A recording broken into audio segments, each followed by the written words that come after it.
Good afternoon, everybody. It is 2:30. Happy Boxing Day. Merry Christmas. Happy holidays to all of you. It's World Junior Day, so we're here. We're having some fun. I am extremely lucky to be joined by our wonderful producer as a guest today, AJ Jadero. AJ, how are you Hey, today? I'm doing good. I'm Yeah. just chilling. Pre-New Year's resolution, become a calmer human being. So today you're gonna get calm AJ, and hopefully for the rest of my life you're gonna get calm AJ. So I'm Right. just chilling here, having fun, not caring so much, and just seeing where the day takes me and trying to enjoy some hockey. Turning over a new leaf, a little bit early Yeah, for a New Year's resolution. I turning away from the Toronto Maple Leafs and going to a happy land. Yes, that is just in where I time, am. just in time for them to have a historic turnaround and win a Stanley Cup. That would be fantastic, and I would not be against it. Yeah. But I'm just going to stay in Serenity Land. Okay. Fair enough. Well, welcome to the show, AJ. Welcome as guest. How Thank you you. doing? How you been? Pretty good. Can't complain. Pretty good. A pretty good. Pretty good How was holiday your season. turkeyless Christmas? Hey, How was that? we had turkey. Oh, you My did? dad roasted a turkey last night, and so Was it delicious? It was quite good. Yes, it was good. Has your Homemade. mind changed? No, but I mean, it was good. It was good. Okay. It was good, and so I can't complain. But yeah, it was a good time. Sorry, I'm just turning. The bit rate still seems to be cracking out here, so I'm gonna change this a little bit, and hopefully that makes it a little cleaner. Anyway, yeah, we had turkey last night. I had a couple glasses of wine, a little bit of whiskey, and homemade cranberry sauce, and Well, I wouldn't know because I don't drink because right, I'm a good boy. coffee cake this morning, as is tradition, as it should be. Nice. Santa was good to me. What was your Christmas day? How were you? You were with your dad. How was it? What'd I you was eat? actually with my What'd you mom. get? Oh, you were with your Funny mom. Oh, enough. okay. Oh, Yes. you're there now. But yes, I'm back home. It was good. I got to see my grandparents. We just hung out with the puppy that my mom recently got, and just had a good time. One of my favorite things about Christmas for me is that I get a lot of clothing, so I don't have to do any shopping Mm, throughout the year for clothes nice. because I hate leaving my house because I am a gremlin. So not having to shop for another year for clothes is fantastic, and that's why I always look forward to that day. But yeah, man, it's Nice. good. Yeah. Well, we've got our Sweden-Slovakia game going on here. Watching Alphonse Frey cook up some goodies. He's already got Hmm. half as many points, and in this game he's got half as many points as he's had all season playing for Timrå in the Swedish Hockey League. So that's a plus. And he Um, already has more points than Fabian Lysell did in his final oh, junior tournament, right? yeah, something like that. Felix Orkvist, all 5'8" of them, just laid out whoever that was on Ooh. Slovakia. So that was pretty fun. And I'm a Um, little bit behind on yeah, the game because I I'm get watching to. it through the Bell 5 app. So just because I don't have a cable box in my room, so I will be a little bit behind.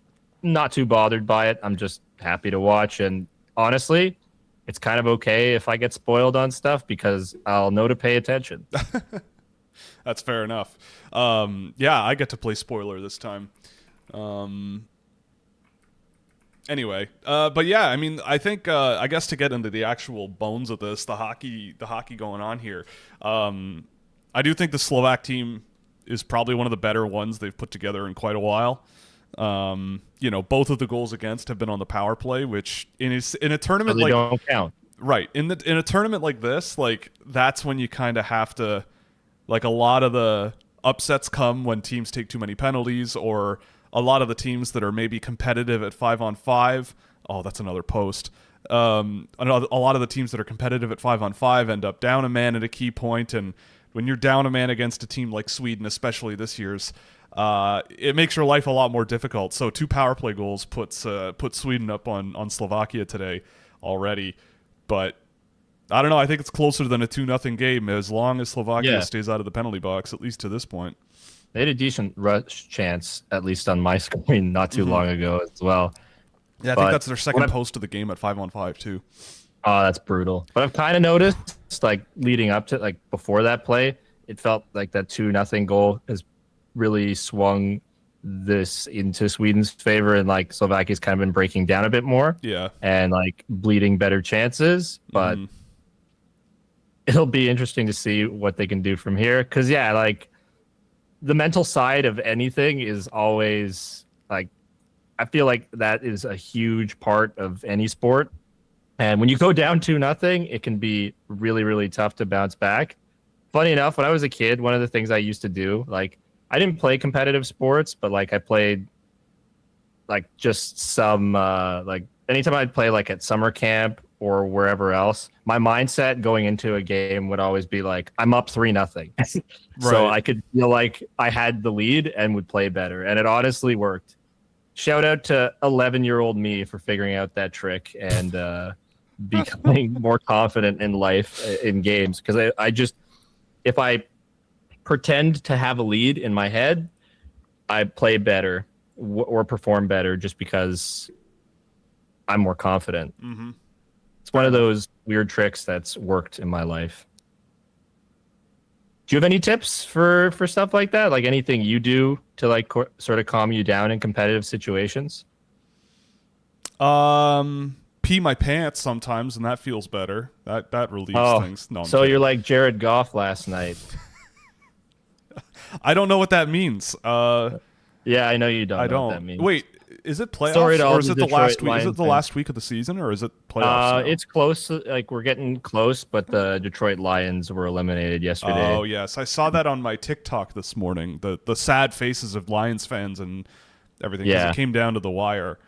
Um, But that's shout too out bad. Jared Goff. I'm facing him in a fantasy football final, and he had 5 turnovers individually. So that was Wow, a lot of negative points for my opponent, and I might be a lot richer after wow, that. So, amazing. Just hey, realized the man, score bug's not updating. There we go. All right, now we're good. sad. But yeah, I mean, I don't know. What have Honestly, you thought of the game so far? this game, I mean, well, I think, I mean, obviously Sweden is the better team. Like, there's Yeah, no, it's, I think it's closer than a 2-0 score would indicate. I think Slovakia is doing what they need to do to like maybe squeak this one out. But I mean, like Sweden, they just, I mean, look, I'm not tooting my own horn. 2 periods into this tournament, day one, but Alphonse Frey has been insane, just quarterbacking wow, play. what a I shocker! know, I Gold know, I blazing, know. Alphonse I'm Bray, just huh? saying, you Who could have watch him make foreseen plays, this? you see him do stuff. He's really, really good at it. Um, No, I agree with you because like I was half watching this game before we got on the call for this, and the guy I noticed the most was Alphonse Frey, yeah. and that's just from half watching, right? And generally, if you're half watching and somebody catches your eye for something a couple of times, it's probably a good indication that they're doing pretty well. Yeah. So I was not surprised for you to bring him up pretty No, immediately. I mean Frondell. I mean Anton Frondell has definitely been Anton Frondell, and I think the good thing is, in a way, like because he can play center, but they're playing him on the wing in this game, and honestly, like they've just given him the green light to just hammer the puck. Like he's been shooting the puck a ton. I don't know how many shots on goal he has in this game, but it feels like he's had 7, something like that. Like it's a ton, and so it's like, all right, just get him the puck. He's gonna hammer it. I think Victor Eklund scored the second goal there. So He's yeah, been good. I mean, yeah, he's been good too. I mean, this is like a fast, exciting team, but they have some skill too. Slovakia. I think Slovakia's best guys on the team can probably play ball with this Swedish group, but I don't. I think it's going to be a tough one to pull off. Sure, And Slovakia just goes down on the power play again. So we'll see what not good. happens. What's game 2 for today again? Is it Denmark and Finland or something like that? I don't have a schedule in front of me. Let's see. Yeah. I think it's Denmark and Finland, which, that one might not be as much of a nail biter. Not that this one is also a nail biter. Yeah, Denmark, Finland, and then Germany, U.S., and Czech Republic, Canada tonight. So pretty quiet afternoon, but tonight Canada Czech Republic is going to be great. I think we'll be on for that too. I can't say what the true schedule today is going to be because at some point I have to eat food. But Canada Czech Republic will be around and hanging around, and we have this set up so that if AJ needs to go and come back, he can go and come back, and that'll be easy. Yeah. But honestly, like, I don't know. We could do this all day and then maybe have an intermission. Well, almost all day and have an intermission for you. But eating for the week, Will. Come on. Power through it. That's true. Yeah, I might just do meal prep tomorrow morning. And, the schedule, I think, for this will be, we're obviously not going to stream during every single game of the whole series. But definitely the playoffs. And we'll see if there's any exciting matchups during the tournament that would be worth doing. Actually, I probably won't be here for playoff games, sadly, just as I will be back on the Demon schedule. You'll have a job. A job that, while I love having, wish I didn't have sometimes. That sounds like a job, Yeah, which means the world is working properly. Correct. I am half happy and half, about it. But it's still a good spot for me, and I'm happy about it, ultimately. Yeah. New Year's Eve, Canada-Finland, that could be fun. USA-Sweden, Canada-Finland, starting at 6 p.m. That might be a nice little New Year's Eve party that we could throw. I don't have any plans for New Year's Eve this year. Oh, I do. You do? What are you doing? What are you doing for this New Year's Eve? I'm working a 12-hour shift. Oh, well, that's too bad. Yep. I'm getting paid time and a half, though, so I do not mind. That's a plus. But I am starting at 11 p.m. and going home at 11 a.m. Yikes. Hey, man, it's the way it happens. Yep. I used to have to do that every weekend, so I don't anymore, and at least this time it is time and a half. Well, I'm not getting time and a half. I am... no. I'm, New Year's Eve now at my age, you don't do a whole lot generally. I'm often in the woods with my family, and everybody goes to bed at 10 p.m. Nobody seems to care, but I care. I don't know why, but we'll do a New Year's Eve thing this year. Maybe that'll be fun because that's a couple of really fun games. And if AJ's not here and working, then that's fine. And we'll bring on maybe some special guests if we can. We'll throw something together in the next couple of days. Get Sam McGilligan on. That's true. Sam McGilligan. Yeah, maybe we'll see if Sam is doing anything this New Year, this NYE. But yeah, it'd be fun. I was gonna say something and then I completely forgot. It happens. Good man. show. That's good on a show to admit. I had a thing and then I forgot. Well, we're gonna be here for a long time. That's so true. That's true. Just, I would say, have your patience with us because we're just watching. We're just chilling out, and this is just a place where you guys can pop in, pop out, do as you please. I'm working off I called it in the car ride home. We've had a weird 24 hours. We were with the Better Halves family yesterday morning, came here, cleaned ourselves up, got back in the car, went to see my family, and then we didn't realize until we woke up this morning that in Toronto, you're getting like how many, like 16 centimeters of snow, 18 centimeters of snow today or something like that, and it had already started by the time we woke up, and I had to get home to do this, so I'm like, oh crap. And I was rocking about a 2.5 out of 10, maybe 3 out of 10 hangover. So hey now, come on, Will. What? You have to disclose everything. It's Christmas, man. It's how it works. And so we had to rush. We had to rush home. And yes, I agree. The Canucks definitely should trade for Lucas Pettersson and have any player named Pettersson needs to be a Vancouver Canuck all at the same time. I think it's also extremely funny. They have two guys with exactly the same name, but they're both about as good. You mean they're both like among the elite of the elite in the NHL? No, I hope Elias Pettersson gets back to being good, but I am not convinced that it is going to be on Vancouver. Okay, we got 80 seconds of a 2-man advantage here for Slovakia, right? Let's see what they can do. Adam Gollier quarterbacking their power play. Very interesting. He's a draft eligible. Yes. Yep. He's just outside my first round. He's a very good player. Um, And why isn't he in your first round? I thought only good players were in the first round, Will. most years that's true, but this year, it's tough. It's tough. I mean, I think he's a good defensive player. I think he's got some nice smarts defensively, and he's just a really rock solid guy. But the offense in his game, I would say, is maybe a thing, but not really. I would say something that is a sure bet. But to see him quarterbacking a power play, even if it's just a just a 5-on-3, cool. It's cool. Well, he better score points then. He better score points. He does have some points in the exhibition games of this from, I guess you could call it their like tryout camp that was like a month and a half ago or whatever. They had like an exhibition tournament, and he was quite good there in the games that I saw. The four nations tournament, 5 nations, something like that.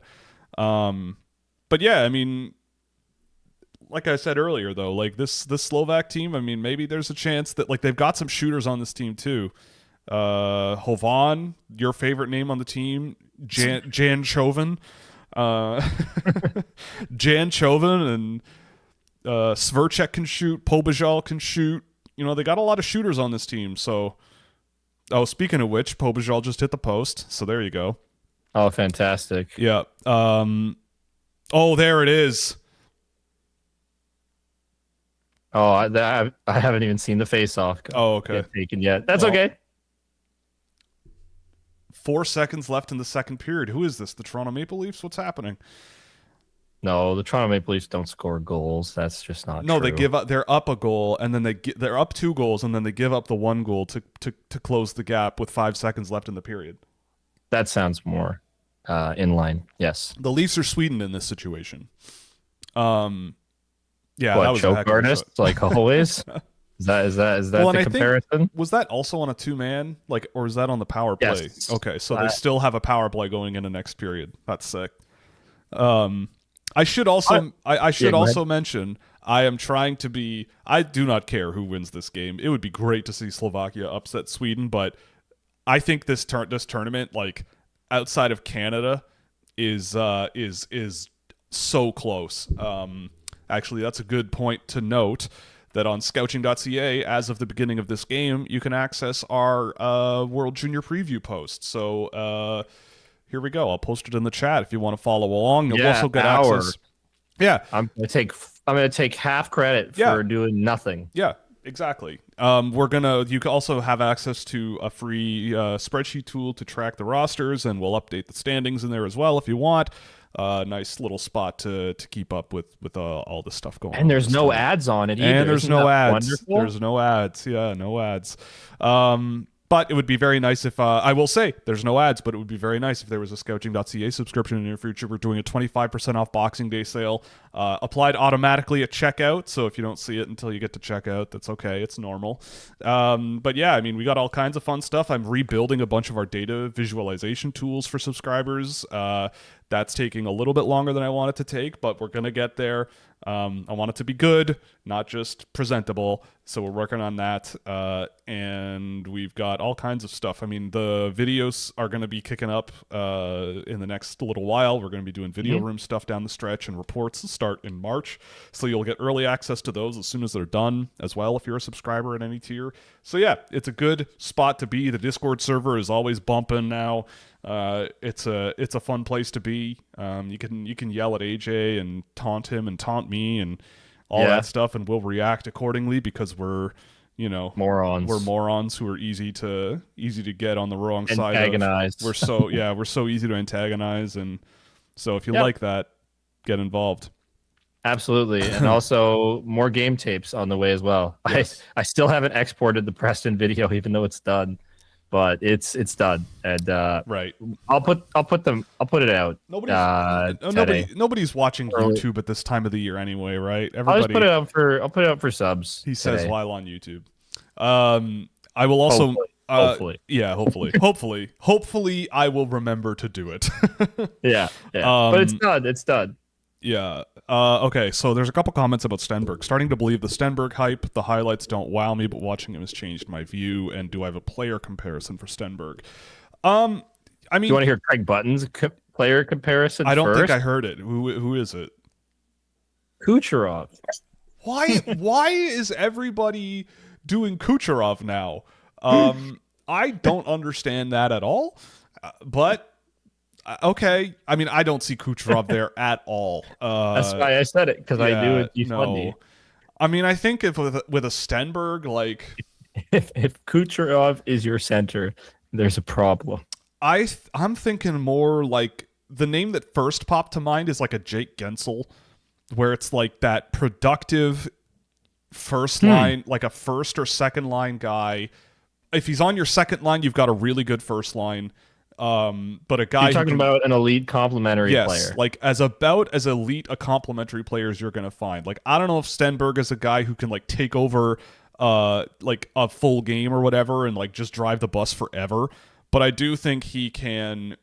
But that's like he's may not be one of the best in the world at a given point, but he is gonna be, I think, a really, really useful player. Like the thing he does that I think he does better He's your than, top guy's guy, is what you're saying. yeah, like if he's, I think the thing that he does best is the hard things in the NHL, which is like the ability to like he doesn't seem to like he's like the epitome of what I call practical skill, where it's like puck through traffic type thing, knocking down loose pucks, you know, using skill to put the puck where the goalie is not, that type of thing. He does extremely, extremely well.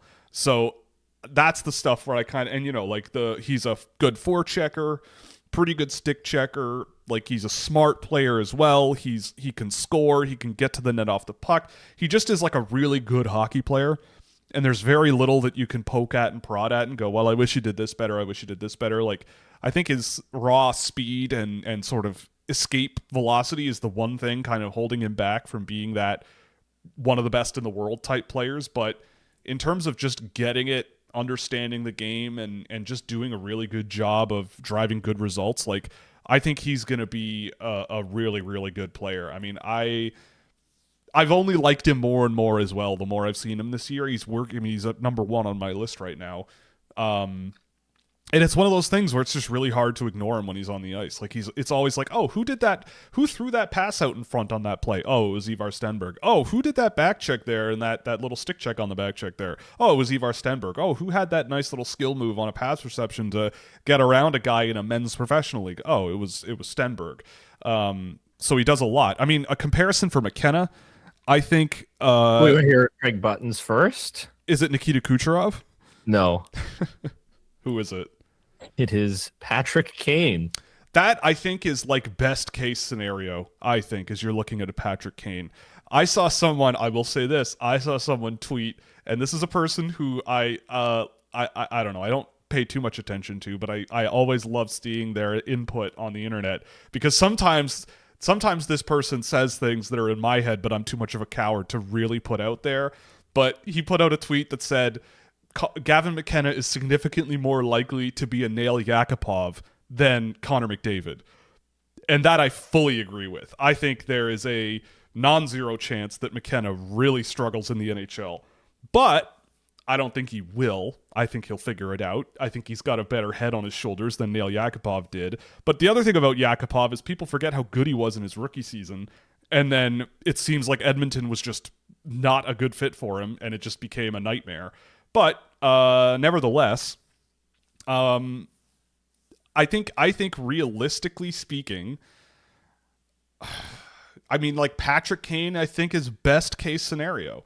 I think he's a guy who, if he's not scoring, it's gonna like it's really hard because there's no doubting his offensive ability. It's no doubting his it's not there's talent, no yes. doubting his pure skill, his talent, his playmaking ability. You put him out on the power play, like if you take a penalty against Canada in this tournament, you're screwed. You know, you're done because McKenna will find a way to make a play and you'll get scored on. But like a Gavin McKenna in the NHL, if you're expecting him to be a hero, the guy who is the franchise player that fans adore every single time they step on the ice and all of that, I think there's a ways to go to get to that point. But still, he'll make some incredible plays. He's an incredible playmaker, and that's kind of why you're getting him. So a comp in the NHL, like optimistically speaking, if he's with the right guys playing with him, I would say Patrick Kane makes sense. But like if you take Patrick Kane and put him on the Edmonton Oilers in that era, I don't know if he's Patrick Kane. And if you take Jonathan Toews and put him on the Edmonton Oilers of that era, I feel like he's still Jonathan Toews. So like you need a symbiotic relationship to push McKenna. Like I don't have it in front of me, but who has he been playing with in this tournament in the warmups? Because I think that's a huge difference. Because there are definitely players that can elevate him and give him a good position to be a really, really productive player. But it's really tough with a guy like him. And I don't know. It's not that there's a distaste for him as a player, but there are gaps and there are frustrating issues that are frustrating enough that like I could find a way to coach around him if I'm an opposing team coach, right? Like that's you can kind of find ways to nullify him, especially if you can manage to get pucks behind him, on the rush. You get into Canada's zone.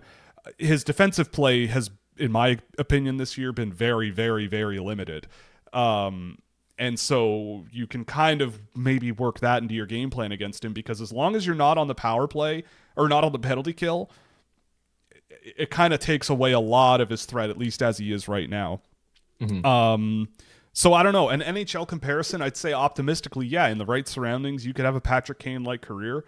I always go back to Joel Henderson, though, with Elias Pettersson, where he's not the same type of player, but the overall impact and vibe could be similar, where it's like when he's really on and he's really putting the points up, you adore him. He is a fan favorite. Everybody loves him. But then sometimes it's just not there. Sometimes there are moments where fans watch them in detail and go, oh boy, like, look at what's happened to Pettersson over the last couple of years. It's like he's become... is that a product of Pettersson's environment more so than it is like who he is? But that's what I'm saying though, right? Like McKenna's environment could have a massive impact on where his career goes, right? Like I don't think he's going to bring... No, I understand that. I don't think he's going to bring a no-doubter environment wherever he goes, right? Like I just feel like Pettersson's a very drastic case because he succeeded a lot prior to the NHL. He got to the NHL, he was incredible, right? And Vancouver is Vancouver. Like there's been a lot of garbage that's happened around that franchise. A lot of stuff that he's had to deal with around that franchise. It's an insane fan base too. Like, and I don't mean that in a negative way for an insane fan base. They're like, rabid. You want to have fans who are crazy and love the game and are super passionate about your team. But it's like that whole environment, the whole JT Miller situation, all of the stuff that's gone on with like even with Rick Tocchet, just everything around him. Quinn Hughes wanting out, all the management talking about, like Jim Rutherford, like openly talking about problems. It's insane. Like I feel like Elias Pettersson is an extreme example where if that guy went to another team, I feel like, and you worked with him on making him more comfortable and feel like getting him to feel as good as he possibly could mentally. Mm-hmm. I feel like that guy would bounce back and be amazing and do way more. Of course. Like, because he was pretty good defensively, if I'm not misremembering. Yeah, he had really good metrics both ways. Oh my god. Yeah, like he was a ridiculous player, and I just feel like it's time for him to move on and find an environment that is more forgiving. Go ahead. I was going to say the other name that comes up when I think about a McKenna is like a Jonathan Huberdeau. Like that's another one that I kind of think. That I like. That I really like. Huberdeau kind of makes sense too, where it's like you can't deny the skill. There might be a season where McKenna has 120 points playing with a Matthew Tkachuk, right? Or no, Huberdeau didn't play with Tkachuk. That year it was Barkov, yeah.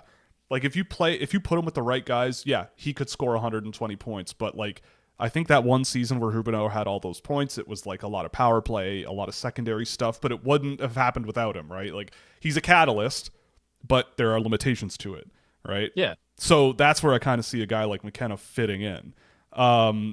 Someone also asked about Parekh, right? And how Parekh, comparison for Parekh, I mean, I've said forever that he could be John Klingberg.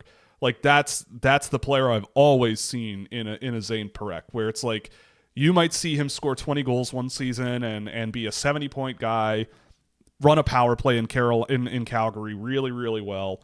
And Calgary doesn't really have that like young, projectable like power play quarterback style defenseman. But with Parekh, it's like the same things as I have always seen. Like I didn't see a ton of the pre-tournament. I don't really think too much about pre-tournament games, but just seeing what people have been reading about and seeing what people have been saying and all that about him and the videos I've seen of him, it's like it's not, I don't know if it's so much that he like has zero confidence, but it's like the stuff that was always there as an issue. It's like you can't really hide from it now. Like I did not think he was NHL ready. I thought he was maybe an excellent AHL guy if they could have put him there this year, which they can't.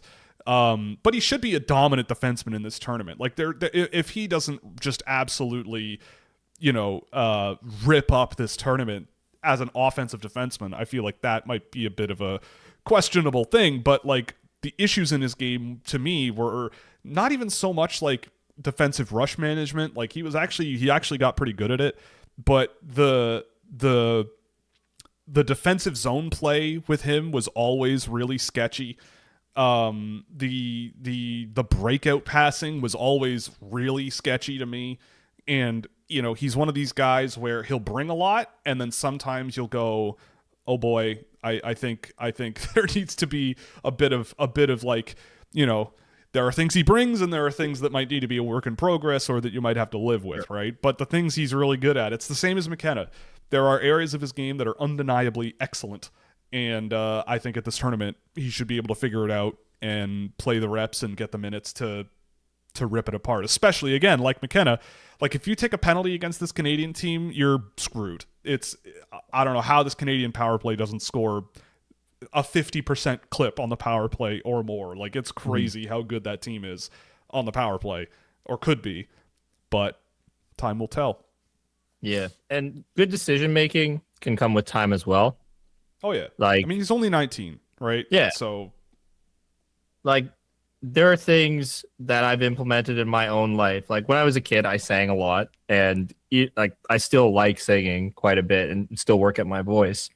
But my whole life as a kid, I was trying to belt as loud as I could and hit notes with as much volume as possible without like that many dynamics. And one of the things I've been really like, and I was told so many times, you could quiet down and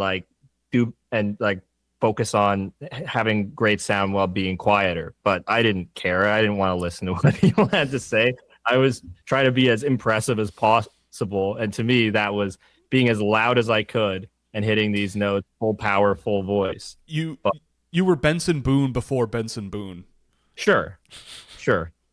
But this year I've been working on just like having my falsetto be stronger, being able to sing quieter and like with the right tone and pitch, right? And like when I'm going through singing, like I'm singing through a bunch of lyrics or like notes as well. And I'm like constantly doing it over and over again to try and build the correct muscle memory and just like going from one spot to another. And just like I just repeat and try and like build that foundation. But like sometimes you just don't listen when you're younger because you feel like you know better. And you get older and you start going, maybe I should have taken my head out of my ass and listened. Fair enough. I mean, yeah, it's a lesson. Everybody needs to kind of learn it. But yeah. So like there is some maturity. Like all these guys have like room to mature. I still have room to mature. I'm sure everybody does in some capacity. Not me. No, sir. Well, then you're an idiot. But I love you. You're my idiot. So, right, like I feel like the most important thing for anybody to succeed is environment. Like truthfully, environment is the biggest factor in all of this. I don't feel like I'd be half the person I am without the upbringing I had. Like, oh, thanks. Oh yeah, you're welcome, Dad. Way to go, son. No, but you actually have been part of like my own development. Like one of the things that Will told me that like I tell a lot of people, give him this advice to my brother is that life's not a race because I was trying to like get to the destination I wanted to go to as fast as possible, but there's a lot of time and I don't need to like, well, cross my fingers. There's a lot of time and I can just take things at a bit of a slower pace and not worry so much. And that goes back to my whole pre New Year's resolution of being a calmer person so I can make the best decisions in a peaceful and relaxed state. New year, new me, right? New But not new entirely new me, just tweaked. yeah, New exactly. year tweaked me. You know, it's like a patch in EU4, right? Or in any sort of Yeah, game. you're patching your software. Yeah, it's essentially It's a hot fix. essentially I'm patching my brain the way I work. Yep. What name is on the sweater? Scouch, believe it or not. It's number 16 because that's the year I started the business. So, well, not literally the business, but started doing the work. So I put it's a commemorative jersey. I think I got this in 2021 as a 5-year present to myself. So no player in particular, but it is Because Will hates all your favorite players, and he'll never put a player on that jersey. Yeah, he loves exactly. himself more. I hate everybody except Alphonse Frey. That's the only guy, and he's not Canadian. If I could actually, maybe I should have just put his name on this jersey in 2021 and prayed that he was Canadian by some long lineage back to Sir John A. Macdonald or something.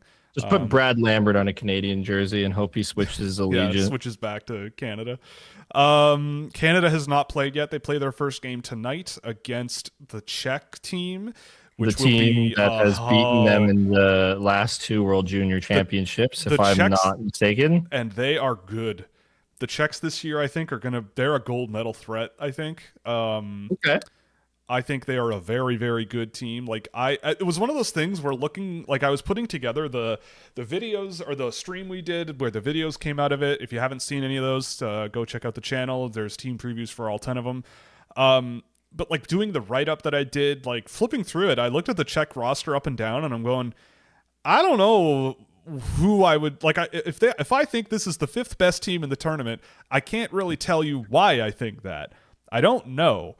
And because I look up and down that roster and I just see so many rock solid players that can clamp it down defensively, score.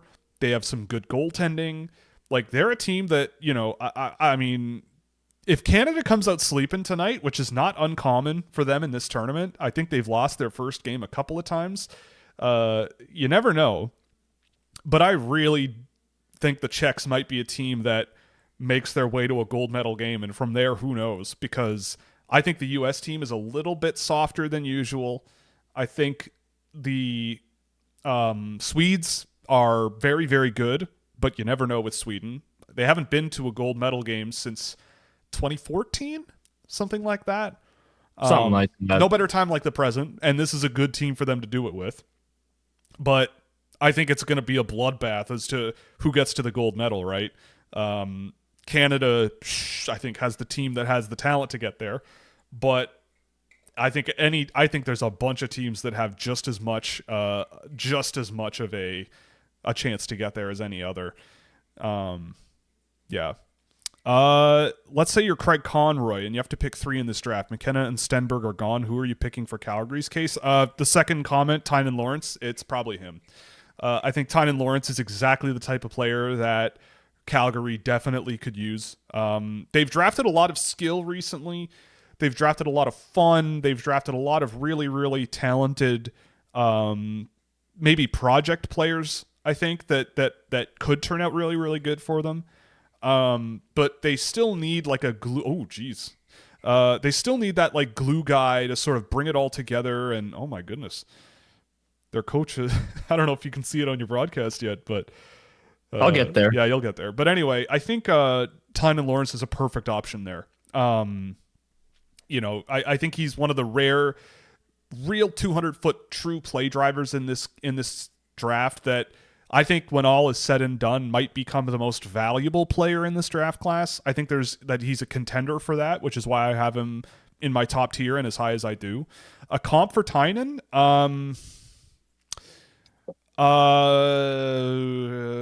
let's start with what he is. well, Tynan, is this a like 2C glue guy center? I think he could be a first line center on a good team, but a second line center on a contender. Like I don't think he's Sidney. Like if he's playing behind a Connor McDavid, he's not going to push Connor McDavid for a job, right? But like he could be an excellent 2C behind McDavid. If it's Celebrini line 1, Lawrence line 2, then you're laughing, I think. But a really good two-way guy, excellent defensive effort, excellent transition player. He can do it through carries, he can do it through passes. The offense needs a little bit of tweaking, but he's a great shooter. I'm trying to think of NHL guys that kind of remind me of him. But it would be a good one, like a center that your team definitely doesn't want to lose. Everybody says Jonathan Taves. That's the one that just popped up. I mean, maybe, but I'm thinking like more modern example. Like he does kind of remind me a little bit of like a less good playmaking version of Celebrini, where it's like you just never really have to worry too much about what's happening on the ice when he's out there, and you know that you can get a good defensive effort out of him, and you know that you can trust him and he'll move the game in the right direction. Yeah, Sebastian Aho, I think that's a good example. I think Aho's a little smaller than Lawrence, but Aho's a really good one too. Like that type of just in all situations, if you need him to kill penalties, like Lawrence is one of the few guys this year who on numerous occasions when I've seen him in like the third period of a game where they're winning or losing, it like doesn't matter the state of the game. You put him over the boards and like you're going to get a good chance to win. Like I saw him in the Holinka tournament, like take over third periods of games, and like he could very well have single-handedly won Canada that game against the US in the semifinal, I think it was. And it just was a great goaltending performance from Brady Noling in that game that kind of prevented it. But he was just all over the ice. And with Muskegon, it's kind of similar too. So I think if he can be a bit of a better distributor of the puck, like I think that he has a ton of upside. That's a tough thing to learn, but I think if you take your time with him, I think he's going to be really, really great. Yeah, like Lawrence and Reshny being center prospects in your system. You've got Cullen Potter too. Like I think I think that's a perfect option for me. And I look at him and I look at guys like McKenna, and I would maybe not say Stenberg, but like the two other guys I have ahead of Lawrence and Villeneuve and Preston. And I don't think Calgary really needs a guy like Villeneuve, let alone drafting him that high. And I don't think they need a guy like Preston. I think they've drafted a lot of Mathis Prestons over the years, over the last couple of years. So Lawrence might be the guy where if they have the second overall pick, I would consider going with Tynan Lawrence just because I think he'd be such a good fit there. So yeah. So what we've learned today is first overall picks overrated. Yeah, exactly. Trade down. Mike Richards is another good example. That one's for the millennials out there. That one's for my fellow millennials, the Mike Richards comp. But yeah, something like that where you just kind of go, I know what I'm getting out of this guy. They can score, but they're also a very, very valuable player in pretty much any game scenario, and they're going to give me a good chance to win. Like, and I will value the guys like that over the guys that can pop the puck in the net, on the power play 100 times. Like it just one is more valuable to me than the other. Slovakia's on another power play here. Yeah, wow. It was a very dumb penalty. Yeah, that was a pretty dumb one. I forgot about it.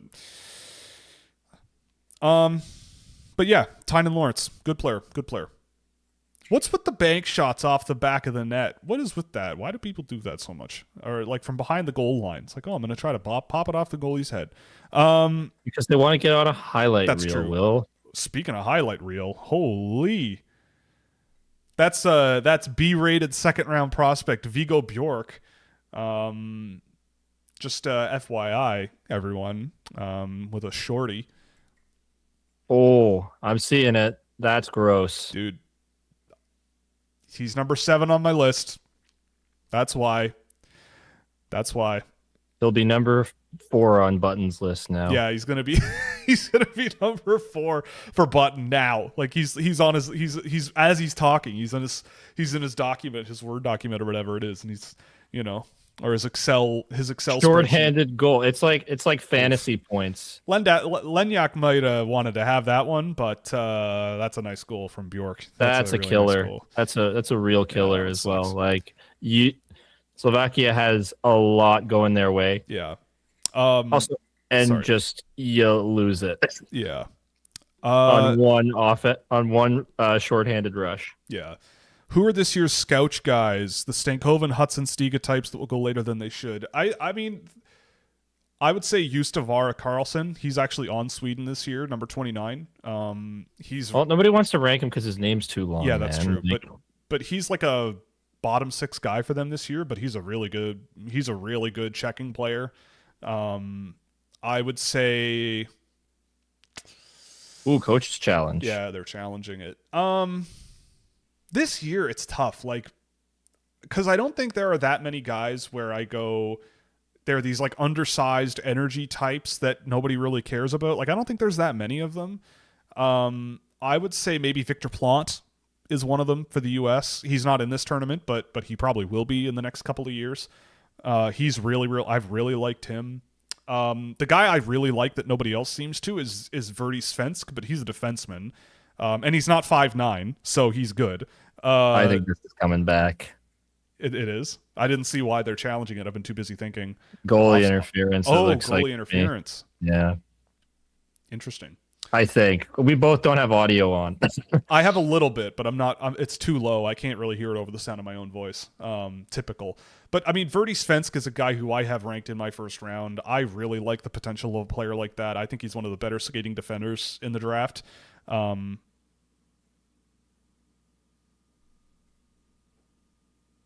Oh, yeah, that might come back.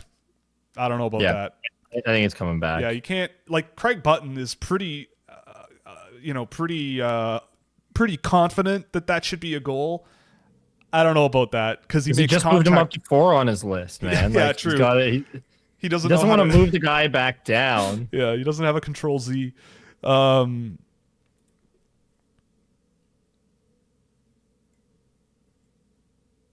Yep, no goal.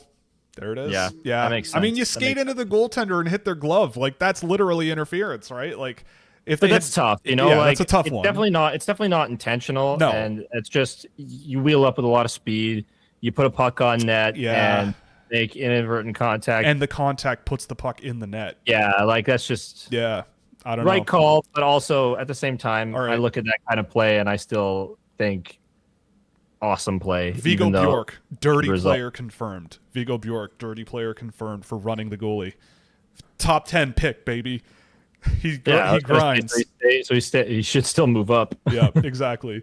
A comp for Viggo Bjork? It's a good question. Well, who's the dirtiest player you can think of? Yeah, who's the dirtiest rat hockey player you could possibly think about? Maybe. Viggo Bjork. Like, Viggo Bjork is like just a really smart, skilled, pass first guy. Like, I like Seth Jarvis kind of comes to mind for a Bjork, because also Seth Jarvis Bjork is a very good two-way player as well. Like, I think his defensive game is a lot better than people think, and I think a Seth Jarvis kind of makes sense. Can't defend, man. That's just the common thinking. What? You know? Swedes can't defend, obviously. Oh, yeah, that's true. Yeah. I forgot about that part. Yeah.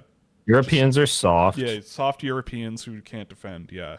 But yeah, like Seth Jarvis comes to mind. I don't know about Sam Bennett. Like, Sam Bennett is definitely... Oh, I mean, you're talking about the dirtiest player you can imagine. Yeah, I don't think he's a Sam Bennett, but after that play, maybe he could be. No, he didn't then punch the goalie in the head afterwards. Right. If he fell elbow first into the goalie's head, then maybe we're talking about it. But yeah, no, I mean, the name that I am thinking about is like a Seth Jarvis, because I remember Jarvis when he was 17. I didn't think the skating ability was truly that high end enough where it would be like definitely high end NHL player, but just a super efficient pass first guy who didn't really waste a whole lot of opportunity, made everybody else kind of better with their playmaking and their puck movement. And I think Bjork is a good example of that. And also wasn't a slouch defensively, right? Like Jarvis does the job he kind of needs to. That was a nice little play there from whoever 15 is on Slovakia. I don't know. Let's see who Was it that Jan Chauvin? or Is it? Straka. Oh, Andreas Straka. Yeah, he's Yeah. pretty good. Pretty good player. Quebec Rempart legend Andreas Straka. Oh, he's in the queue, Yeah, so he's in he's queue. not good. Okay. Make your dream team Canada roster using only teams from the 2010s onwards. Ooh. Just let's just pick one player and make it the entire team. Yeah, Connor McDavid. Yep. Just Connor McDavid. Clone him 20 times. Connor McDavid, Cale Makar. Yeah. We don't need a goalie on that team. Elite Prospects has been... Oh, there it goes.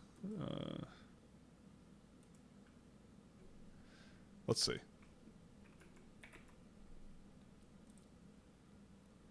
Canada between 2010 and 2019. Vigo. All right. Season from 2009 2010 to 2018 19. Let's see. And all the Canadians. Well, oh boy. I mean, yeah, Jordan Eberle has to be on that team, for sure. just because. Yeah. McDavid, Eberle, Mark Stone also in that 2012 tournament. He was also very good. Jordan Kyrou, I remember he was absolutely banging in that tournament as well. Ryan Ellis. Oh, Ryan Ellis.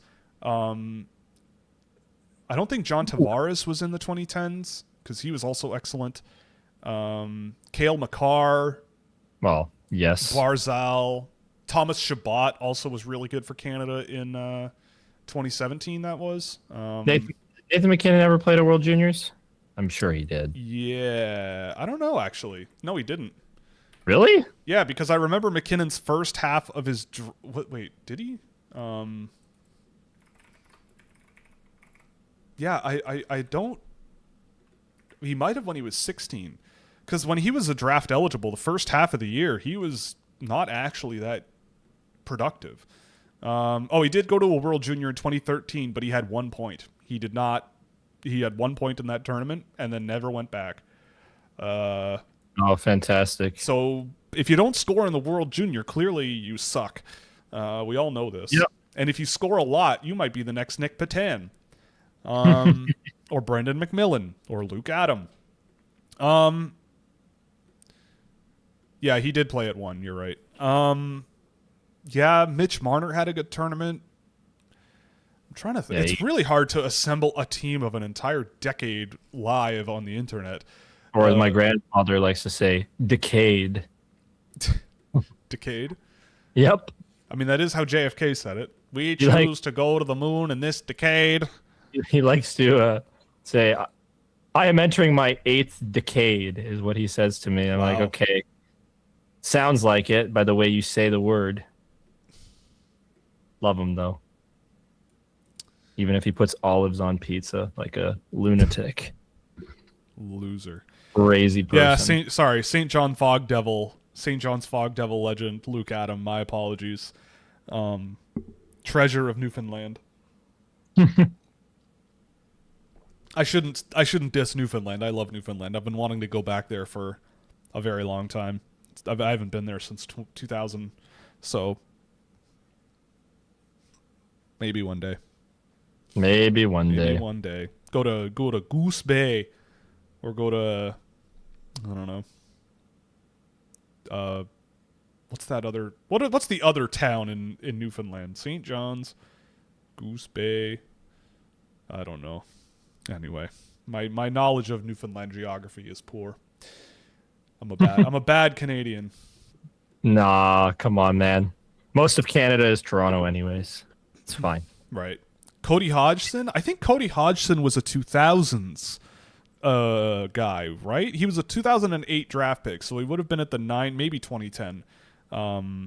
What is Newfoundland? Yeah, typical Albertan doesn't know what Newfoundland is. All they think about is Alberta.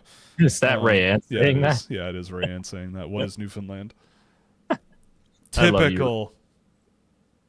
Typical. Immigrant Albertan. Come on, man. How dare he? Yeah, No, we're kidding. of course we're kidding. We're kidding. We love Rayanne. He's a good boy. He's the best.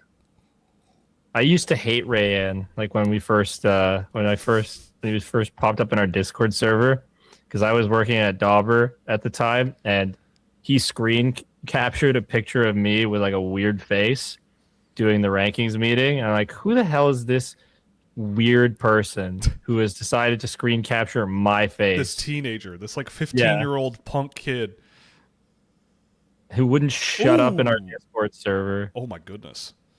But I've come to love him. He is a very, very interesting and entertaining human being. I'm an acquired he is an acquired taste, but you are. Once we did a round of Djibouti GeoGuessr together, that's kind of when things turned for the better, because I think we shared a cultural exchange moment. Oh, well, I'm about to see it. It's probably a tie game then, or maybe it's a big hit or something. Well, did you see the Frondel breakaway, or not breakaway, but the Frondel rush there? That was pretty amazing, and tie game. Hell yeah. That's the World Juniors for you, baby. A top 5 pick goes on a crazy rush and gets a great scoring chance, and then the other team just comes back the other way and pops one in net. Now it's a tie game. I love it, man. Who's 3 on that play? Oh, Eric Nilsson -1. And Nilsson, the Nilsson, Frondel, Eklund line, the Djurgården line from last year, -1. They all suck. I guess it's over. Yep. 2-2 game, baby. Tied in the third period. It felt like it was trending that way. Yeah. And because it's Sweden. Like the challenge that came the other way. Like I said, this tournament's going to be sick, and we're already off to a good start. This is fun. The Finland-Denmark game gets going in a couple of minutes, but we're watching this instead, because I feel like by the time we tune into the Finland game, it's going to be 3-0. No offense to Danish people or any Danes in the chat or the Danish players, but it would be a pretty big shock if Finland manages to, they wish they were Luke Adam. Exactly. All 3 of those players are thinking, God, if only I could channel my inner Luke Adam. Oh boy, poor Luke Adam. I hope he's doing well. I don't mean to demean Luke Adam.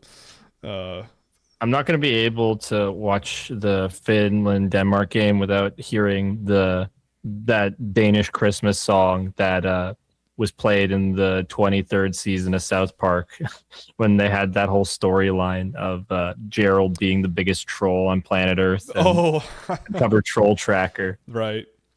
Finland versus Denmark final score prediction. Please don't use this as betting advice, because look, bet against what I say, because I will be wrong. No, here's the best way to do it, okay? Don't bet. Betting is not good. Yeah, exactly. Because if you do well, books start like adjusting for you winning. That's true. They do. They do. Like, they ruin your lines as a good bettor. They try and entice the worst people at betting to actually like do more stuff, like to put in more money. Like sometimes they give them tickets to games because they've spent so much money on their sites, man. Like it's nuts. Don't get into it. Yeah, it's probably for the best. Play fantasy sports if you want to put money on something. That's my advice, because honestly, you can get a lot out of just one. You have you have stuff riding on those games. So there's a level of excitement there that you're watching the games to see how your players do. And let's say like the biggest buy-in league I've done is in $50, but like you could go higher than that. But it's once a year, right? Like let's say you put in $100, $200 on a money league. which is, I think, a fairly high buy-in. But that's for 1 year. You work at it, see what you can do in terms of like having a good team, and it's meaningful.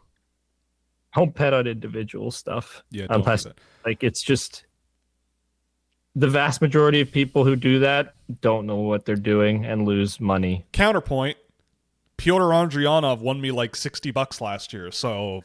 Yeah, but how much money did you lose? I actually gained money betting on the draft last year. I actually came out positive, but I haven't placed a bet since, and I won't until next year's draft, and I will never ever make my bets public.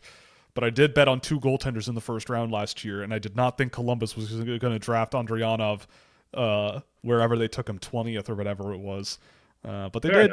I will also say final score prediction for Suomi versus Denmark.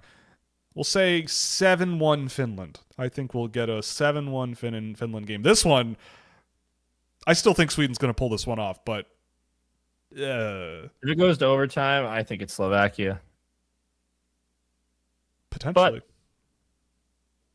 But, like, as more time bleeds off the clock, it becomes more and more a coin flip.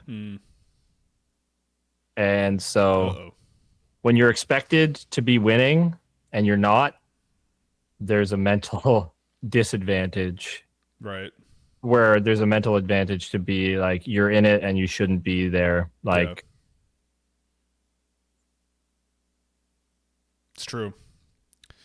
This tournament is all about the mental stuff anyway, right? Most of the time it's like, I feel like life is just all about the mental. Right. It mental is. Bad. Most of the time. It's about mindset. Manifest, you know? You got to manifest.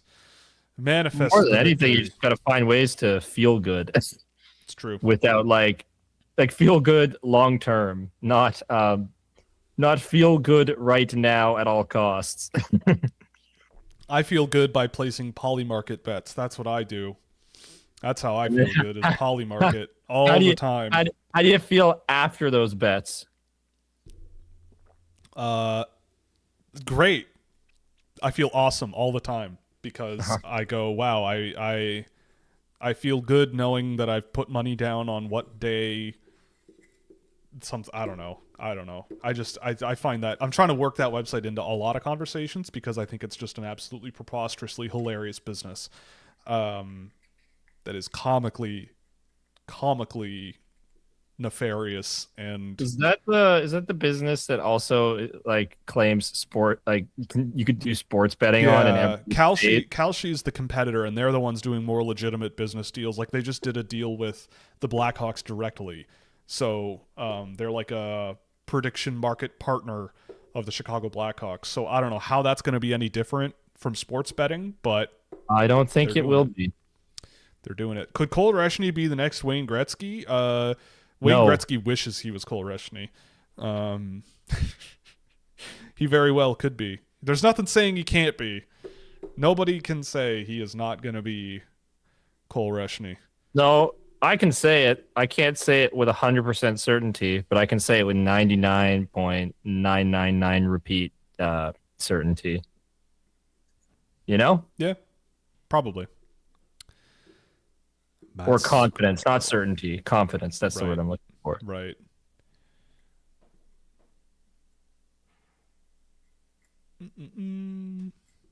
Why are they showing Matt Zuccarello? He's not Swedish. That's true. He isn't Swedish.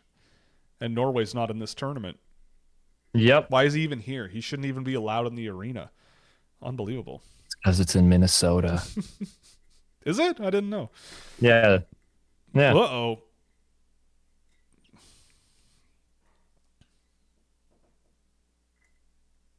Where's Quinn Hughes? Huh? Felix Orkvist. Oh boy.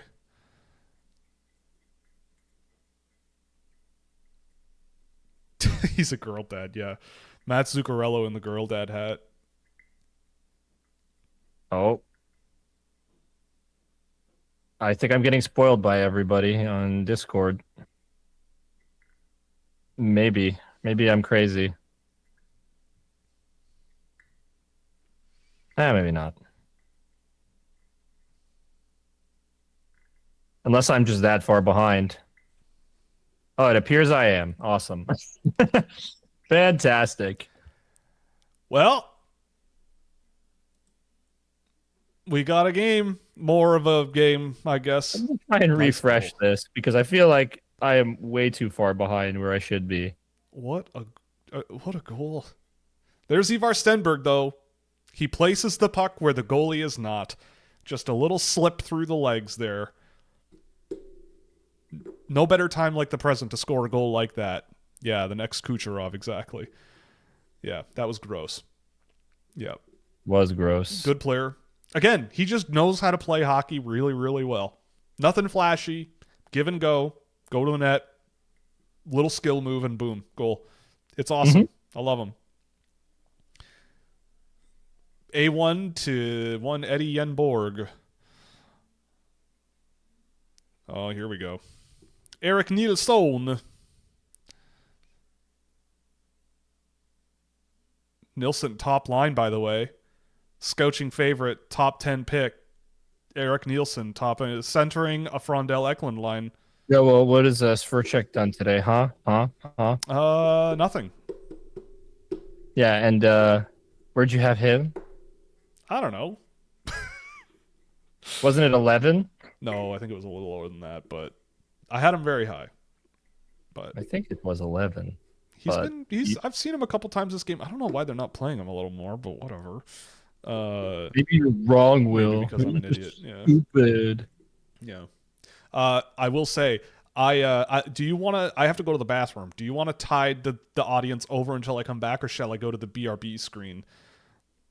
I can sit here and talk. All right, I will be back in 2 minutes. All right, everybody. Will's gone, so it is time for anarchy. I'm going to actually pull up the stream because for the first time, I am not seeing the chat. So I'm just going to quickly get there and read off some of your messages. Maybe you can interact with me if you want. So I'm just going to go through some of these and see what we got here. But anyways, how's everybody doing here? Because I know I've been gone for a little while. Oh, yes, mob rule. Absolutely. We're going to topple the government that is Will, okay? We are toppling the government that is Will. Oh, okay. There's Rayanne showing up with Stenberg is probably better than Austin Matthews. Well, no. Please stop. Please don't do this. I love my boy Austin Matthews, even if he is a broken shell of himself, okay? He is still my guy, and I love him, and it's just sad. I wish he were the second best player in the league still. There was a time where I think there was a legitimate case for that. Now, definitely not, and it makes me very sad. I didn't boo you. I didn't boo you at all, man. And also, you're not right. You're not right most of the time, okay? Okay? So keep your mouth shut, Rayanne. I'm the reason that you work with us. So show me some respect, please. And glaze Austin Matthews, all right? That's what I need. That's what I need right now to keep me going. Let me see here. Gambling is a sin. Yes, it is. But it is a sin that I partake in to an extent, but I do not bet on individual games, only fantasy leagues. Okay, Rayad. Please stop hurting my feelings. I don't know that I like having all this power now because now I'm the only target. And that's not fun. It's not fun being the target. Oh, okay. I'm seeing here from Mr. King Karios that Stenberg is the best. Matthews will be his wingman. Hey, man, if he's that good and he somehow ends up in Toronto, I will not be upset, okay? I will not be upset. I will be very happy. And I'm just hopeful that Berube will get fired, Treliving will get fired, and we can all return to Kyle Dubas and Sean McKeith. Not actually. But I definitely feel like those guys knew a lot more than the two morons who have more control now of my franchise. Which is not fun. Not fun at all. William, are you back? I am hearing some I noise. have returned, and I bear tiny little Toblerones, actually. I've got a Toblers. I've got Oh, Toblers. for a second I thought you for a second I thought you meant something completely different when No. you said bearing tiny little Toblerones. What did you think I meant? Children? No. I thought you meant something else, like something not. Oh, I see. Yes, I get it now. No, none of that. Ooh. But we have a game here. We do have a game here. What happened when you were gone is Rayanne just wanted to make me feel bad about Austin Matthews, Oh, yeah. which is not okay. Yep. What do we have? What do we miss here? What's the future of Norway as a hockey country? I think it's good. I think Norway next year, like Norway should be in this tournament. They should have won last year's 1A tournament with that group. They should be here this year, but they're not. And they will be next year. And all the best players on the team this year, except for Elias Vatna, will be there next year. And that's going to be a pretty decent looking team. Like, I think that's a team that might be able to not get relegated. They have a couple of good goaltenders that are coming up as well. They're playing in Sweden. They're doing a lot of things, I think, right. It's not in Norway. Like, I think the amount of investment in hockey in Norway has gone down, but a lot of good players are still there, and they just go to Sweden or something. So that's a plus, because it's a good place to go. So next year they should have a good team. Like Koblar will be there, Eriksson will be there, Aram Olsen will be there. They've, again, like I said, got a couple of good big goaltenders coming. So yeah, I'm not too worried about Norway. I think they have a good, they got a good group coming for next year. They dominated the 1A tournament this year. It was not even close. Like they beat the crap out of everybody. And I believe France got relegated. Poor France.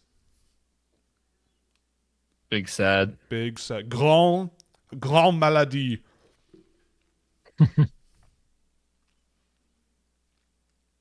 Uh-oh. Oh, I'm excited to hear what that means. I thought something was going to happen, and it didn't. Oh. Do they score? No. Shout out Scouching Discord server. Do they score? The answer is always no. It always has been. Always has been, and it never will be yes. It has been yes before. Well, GG. But, I mean, that was a good game. It was a good But game. this is what I mean. Like, Slovakia had a shot. It didn't happen. But that is a group that that you don't want to screw around in this tournament. You really don't. Oh, I think Finland might have already scored. Oh, TSN hasn't even gone to it yet.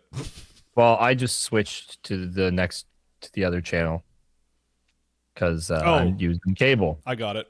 I see it. Yep. 1-0 Finland, 2 minutes in.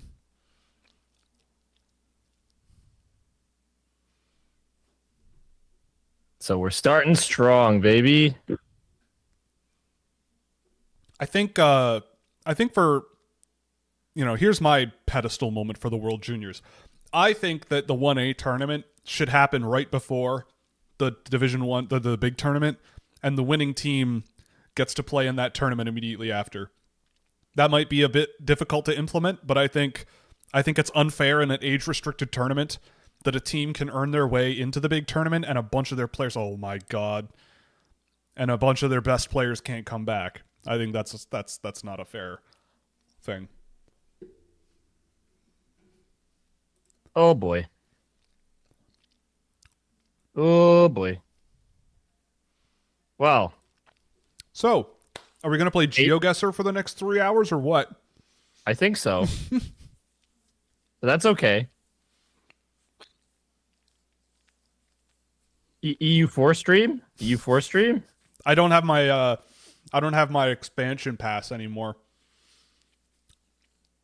Well, I have all the DLCs, so it doesn't matter. Yeah, that's true. It's an honor to be included for Denmark. That's true. What was your favorite Christmas gift you got this year? Oh man, I'm wearing what it. did I get? Bill's pajama pants and a green sweater without a zipper. I don't like zippers because they break. I got And a I like sweaters and I love the color green. I got a So couple of good board games that were pretty cool. I got Sky Team and Paleo, which are apparently very good. My dad gave me a big fat book on the financial history of the United States.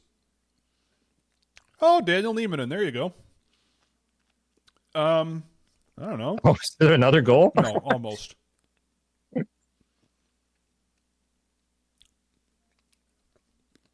Man, now I understand how you guys feel when I like would post all the leap goal stuff that would happen. It's just like I feel so behind the times. Holy boy, oh boy, this is bad. Oh, Nieminen. Oh. How do I rate Stenberg today? He sucked. He was terrible. Easy. Yes. No. No. I'd say like a 7.5 out of 10, 8 out of 10. That goal was beautiful, and that's definitely when we play Settlers of Catan, yeah. And yes, they can look back. The Danes can look back and go, "We've played Cole Reshny, hooray!" Yeah. If this gets really out of hand, maybe we play a round of Colonist or something online and see how that goes. I am so down. We'll see how out of control this game gets. But yeah, I thought Stenberg was good. I don't know if he was like one of the most noticeable guys on Sweden the whole time, but he was one of the very good members of it. And that goal was excellent. But yeah, a good start. Competitive game. Oh my goodness. We're watching Leafs hockey, baby. I like this tournament so I can get away from it sometimes. Oh. This team and Mark cannot get the puck out of their own end. Oh. That would have been so sick if they scored on that rush. That would have been nice.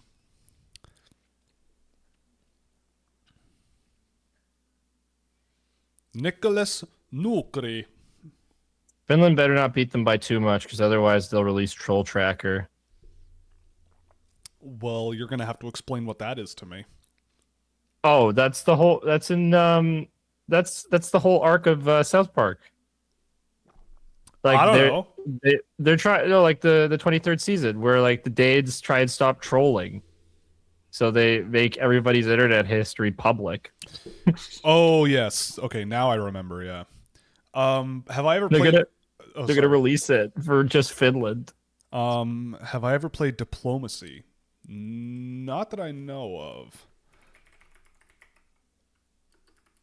Which game is that? No, I have never played Diplomacy. It's not. Yeah, it's one of those grand strategy games, right?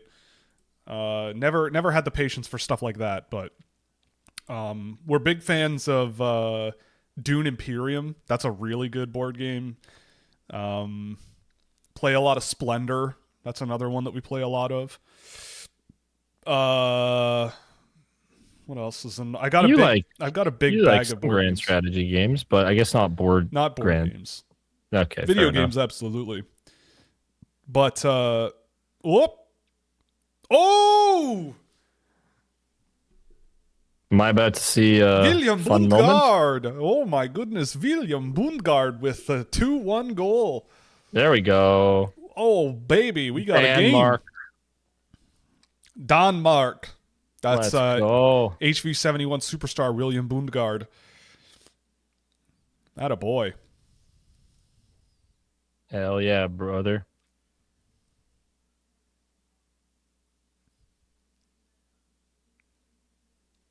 Uh-oh moment. But I don't know what else is in. I got a big box of board games that I have that you can make into a backpack that I carry around with me. Play a lot of Magic the Gathering, but it's not really a board game.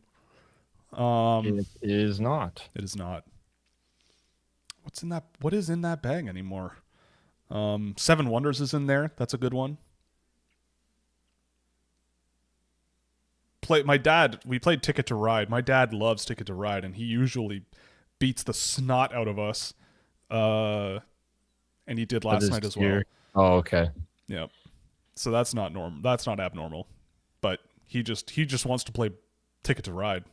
Like games that he will win at. Right. I get that. And it seems to strike a nice balance between his tolerance for learning rules and ability to be good at a thing. Why are you saying that he's not good at things, or no, he has I'm just tolerance saying of learning rules for a board game? Yeah, like the tolerance of how easy it is to pick up and how easy it is to get good at for a person like him. He seems to nail it because he picked it up pretty quick, and now he never loses. So good for him, That's a great trait to have. Oh, Wingspan is another one we have. That's a lot. That gets a lot of work. That reminds me.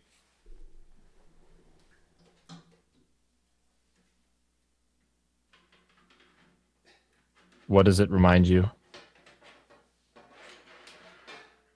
I forgot that while I was away yesterday, I 3D printed a board game insert for Sky Team with my fancy 3D printer. So it's been sitting there all day, and I didn't even notice. Yeah, my dad is a generational Ticket to Ride player. First overall pick for sure. He was born in 1955, so that would be the 1973 entry draft for Ticket to Ride. Damn. Elite first overall pick.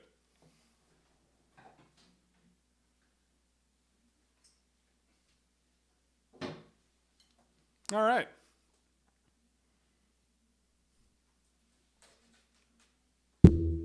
Well, now I don't know what to do with this thing because I don't need it, but we like That's our 3D life. printer. We don't know what to do. We just need to have it. If you're a board game person, Ticket to Ride or not? If you're a board game person, a 3D printer is worth every dollar. By the way, how is Mikhail Holmes here? What's going on, man? Thoughts on the first World Junior game? Well, it was close. Slovakia, competitive. Sweden, better. Sweden was the better team. Those Djurgården boys, I thought all looked really good. That top line, Eklund, Frondell, Nilsson, I'm sure you would agree. Frey, I thought looked excellent for the most part. Obviously, Ivar Stenberg had a phenomenal goal there at the end that won them the game. But yeah, I mean, I thought both teams actually looked okay. Slovakia looked like a team that you can't sleep against for sure. But again, like a lot of this tournament always comes down to power plays. Why are you in the why are you in the penalty box, and can you stay out of it? So all that stuff. Yeah, Bjork played really well as well. I thought Bjork was really, really good. I'm hoping that he stays good. Because I mean, actually, if people think he's still a late first or second round pick going into the draft, that actually works for me because I think he's really, really good and probably one of the best guys available if that's where he ends up. But I don't think that's gonna. I think people are gonna see this World Junior and be like, oh, he gained confidence. He has gained the confidence from this tournament, and it's like, oh, yeah. Which he sucked before. Yeah, he was bad before, but now he's got his confidence terrible. back. He's got his legs back. Which or he just found his confidence. Yeah, or he found his confidence. I got a Netflix gift card for Christmas. I'm not a Netflix user. What should I watch over the next month? I don't even know what's on Netflix anymore. We haven't had Netflix for a while. But the trendy thing to do, which is what I was doing yesterday, is watch Stranger Things. That's one of them. Yeah.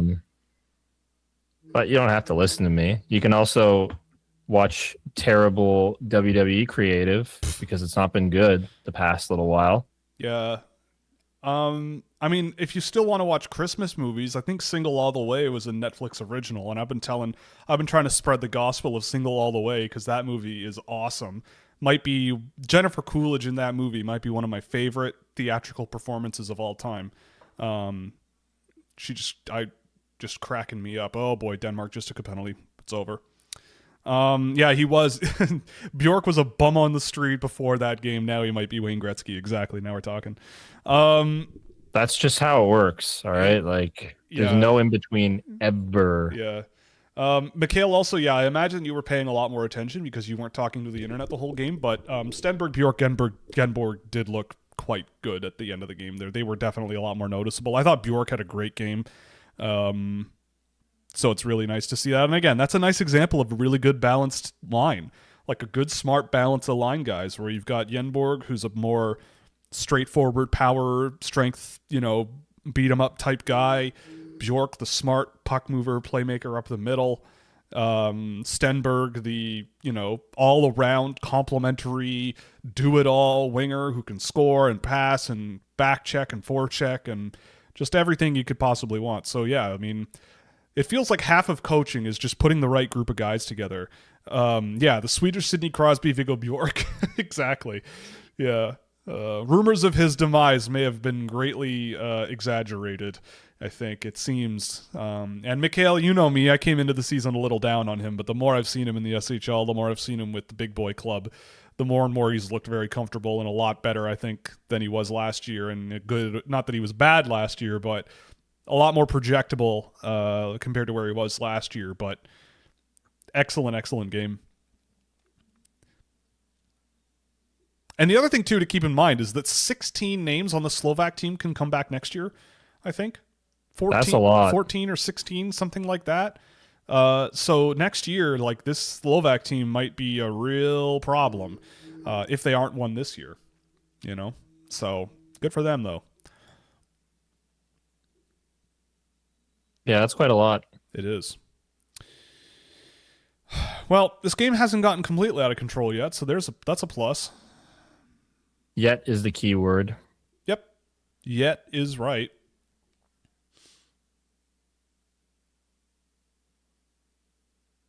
Jasper Kuta. I believe Sam Cosentino had Kuta in the first round. That was an interesting call, but nonetheless, here he is, and he's about to score a goal. No, he's not. Suvanto. There you go. Draft eligible Oliver Suvanto. Putting the puck in the net there for 3-1 goal. Alrighty. Mikhail, yeah, I know. Slovakia does always seem to push Sweden around a little bit, and yes, they may very well lose 7-3 to the U.S., but I don't think so. I don't know if that's going to happen this year. I think the Slovaks are good. They had some good goaltending from Lenyak in net today as well. That game could have gotten a little out of hand a little quickly. So, I don't know. They could be competitive, and I think the U.S. goaltending, if you take a couple penalties against Slovakia, it might be a problematic thing if you're because they've got some good shooters, and they showed that today. This year, next year's World Junior, have they? I think it's back in Canada. Is it Alberta? 2027 World Juniors, Edmonton and Red Deer. Rayan, get there, get the tickets, buddy. Take your boy. I don't know. I don't know. It was in Red Deer or like in Edmonton and Red Deer for like 2 years because of COVID, right? Yeah, I think so.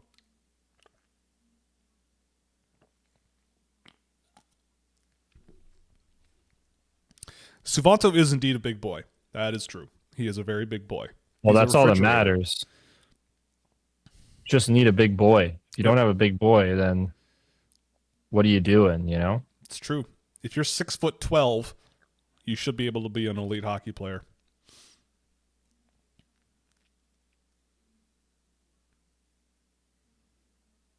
No chance Rogers Place pricing for tickets is outrageous. Get good, man. Bet on crypto. Get on Kalshi, bro. Start betting on what day the Venezuelan government will collapse, please. For the benefit of all of us. All of the money you saved, blow it all on Kalshi bets and probability things and buy gold and all that stuff. Get in on the craziness, man. Suvanto, big guy pants. Yeah, yep. You're right. He does have his big boy pants on. Is Suvanto the next Timu Solani, considering he just scored at the World Juniors? Yes, exactly. Exactly. That's how it works. That's exactly how it works. This is how it's going to go. 6'13" is a problem. Yeah, being 6'13" might be a little too much, but you can work around it. I agree, Neil. I agree.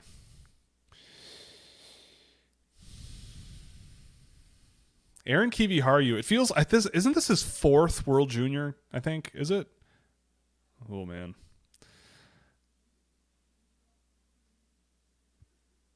Yo, Mr. IIHF, I work for Scouch, give me media credentials. You should phrase it exactly that way, and if they ignore you, then you put a post on TikTok complaining about it and make a big deal and make a fuss, and then maybe you'll get free tickets. Yeah, Adam Nemec was pretty good. He's a good player. He's in the back half of my first round. I like him. I dig him. Smart boy. Smart pass boy. The speed at which all that matters, right? Yes. For real though, the speed at which gambling has completely taken over every aspect of society is equal parts frustrating and frightening. I mean, it is pretty nuts, eh? It is pretty nuts. It's funny kind of life. It's funny to me how, at least as a Canadian being in Canada and having seen this happen live, the concerns that people had that was literally decade after decade after decade around the dangers of cannabis, they legalize it, and by and large, not really a problem. All the concerns that people had was not really a thing, and then gambling, all of a sudden, like, that becomes legalized and way more liberal, and it has gotten complete. That's the thing.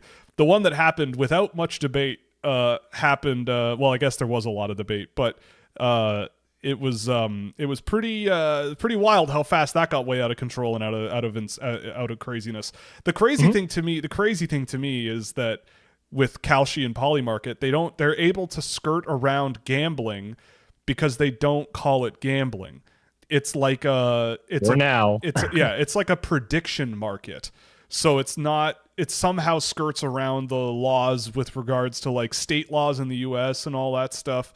The thing that really blows my mind too is that there's all those pictures you can find at the side of the road between state lines for people to drive their cars across the border to geographically put them in a state where gambling is legal, place all of their bets, and then go back home in the state in which they live, that is degeneracy on a level that I did not think was possible, but here we are.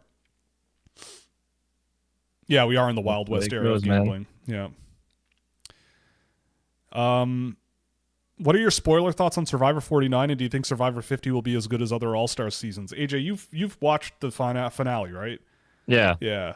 I mean, what a lame season. It was pretty lame. I thought it was a solid 6.5 that season. It was frustrating.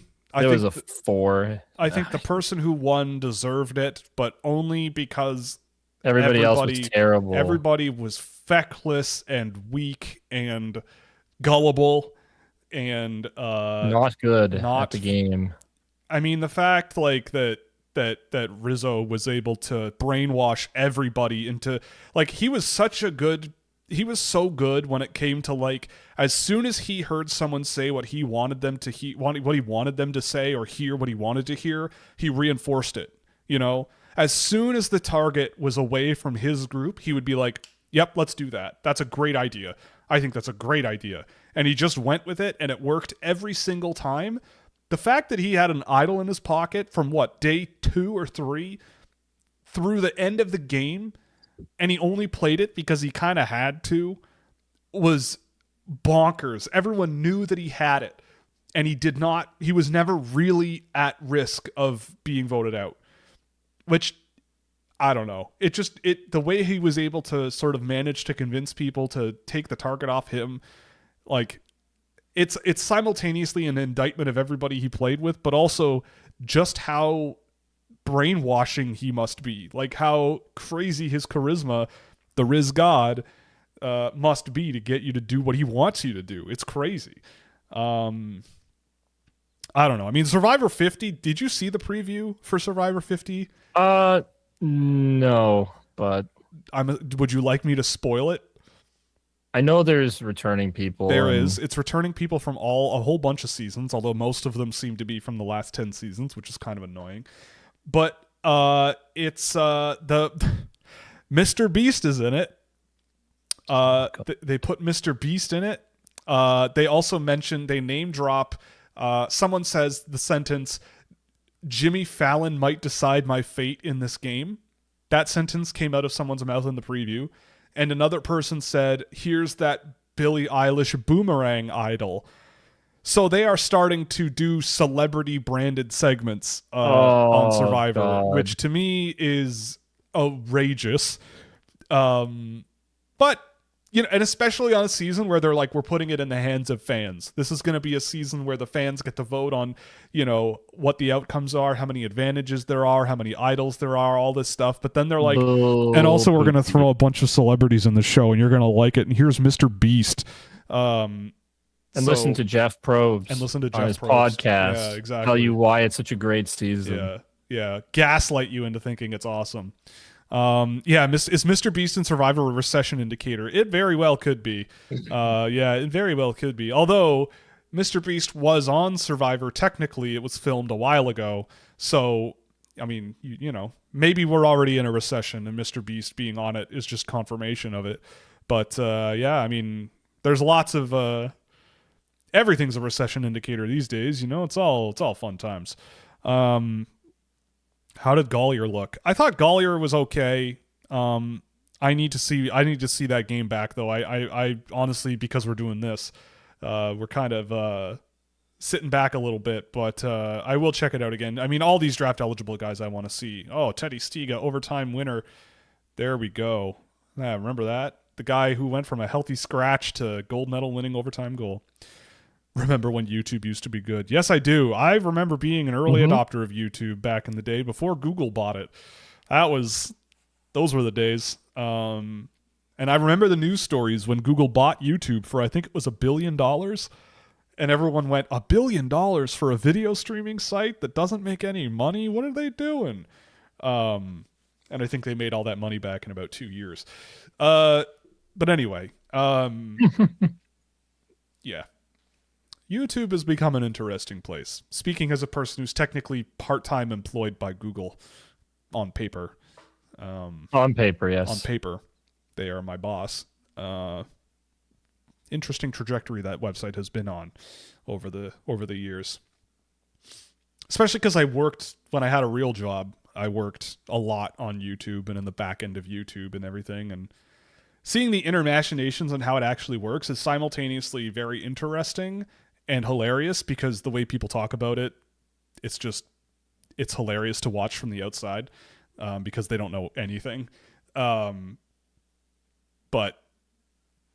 it's a fascinating business and it's a fascinating website with a completely insane overhead or cost or whatever you could call it, operational cost. It's just insane, but it's a moneymaker. They do the job, but it's really the only social media I use. Well, not only, but like pretty much the only one I use. And when I say that, I mean in terms of like, I don't have like a personal Instagram or I have a personal Facebook, but that's because it was to keep in touch with my family members. But I don't have a Twitter that I use. Like, I don't do anything really on social media other than like edit stuff for Will sometimes. Yeah. Haven't in a little while. I love YouTube, to be honest. It's like one of the few, it's crazy how much I will be just surfing around streaming platforms like Netflix I don't really have Netflix, but like the streaming platforms, whatever. I think it's Prime, the main one that I use, and just bobbing around there going like, what do I want to watch? I don't really know. And then I just go to YouTube and I'm like, oh, like there's all this really interesting stuff that people are posting on YouTube that I would much rather watch than any of this stuff that multi-cajillion dollar production companies are putting together. I think that's a pretty awesome thing that YouTube has kind of democratized. It's kind of democratized media creation and created quite a market for niche topics such as this, niche topics such as this one. We've got 10,000 subscribers to this channel now, which is pretty incredible. Thank you all. Yes, thank you very much. But like, I mean, the fact that there are sites out there, there are channels out there like Summoning Salt with millions of subscribers. Also, Summoning Salt, shout out, Scouching fan. Yeah, His and we channel love is you. his channel is We like love you. his channel is like speed running lore, and it's Yes, like it's what, awesome. and it's awesome. But like, what would NBC executives go? Yeah, let's make a show that tracks the lore of speed running, and we'll put out one episode every 6 months, and it will be extremely successful. It's like, and that, let alone, like, the crazy thing to me, and if Summoning Salt ends up watching this, that would be mind blowing. But like, shout out to Summoning Salt for selling VHS tapes. He's making his YouTube videos into VHS tapes and selling them, and they're like selling out. Like, that's crazy to me. Like, I can't even imagine being in a business meeting at some giant production company. Yeah, 12-hour videos of Bionicle lore. It's crazy. And like, But it's awesome. we're gonna sell VHS tapes, and everyone going, yes, that would be a great idea, and let alone it working. But for him to do that is crazy. Turquoise, it's like I think the first one was like a turquoise VHS tape of his Halo speed running video, which was really, really, really fun. They're all really fun. The newest one was also really fun because it also involved him, which is kind of funny. Yeah, he speed ran Punch Out.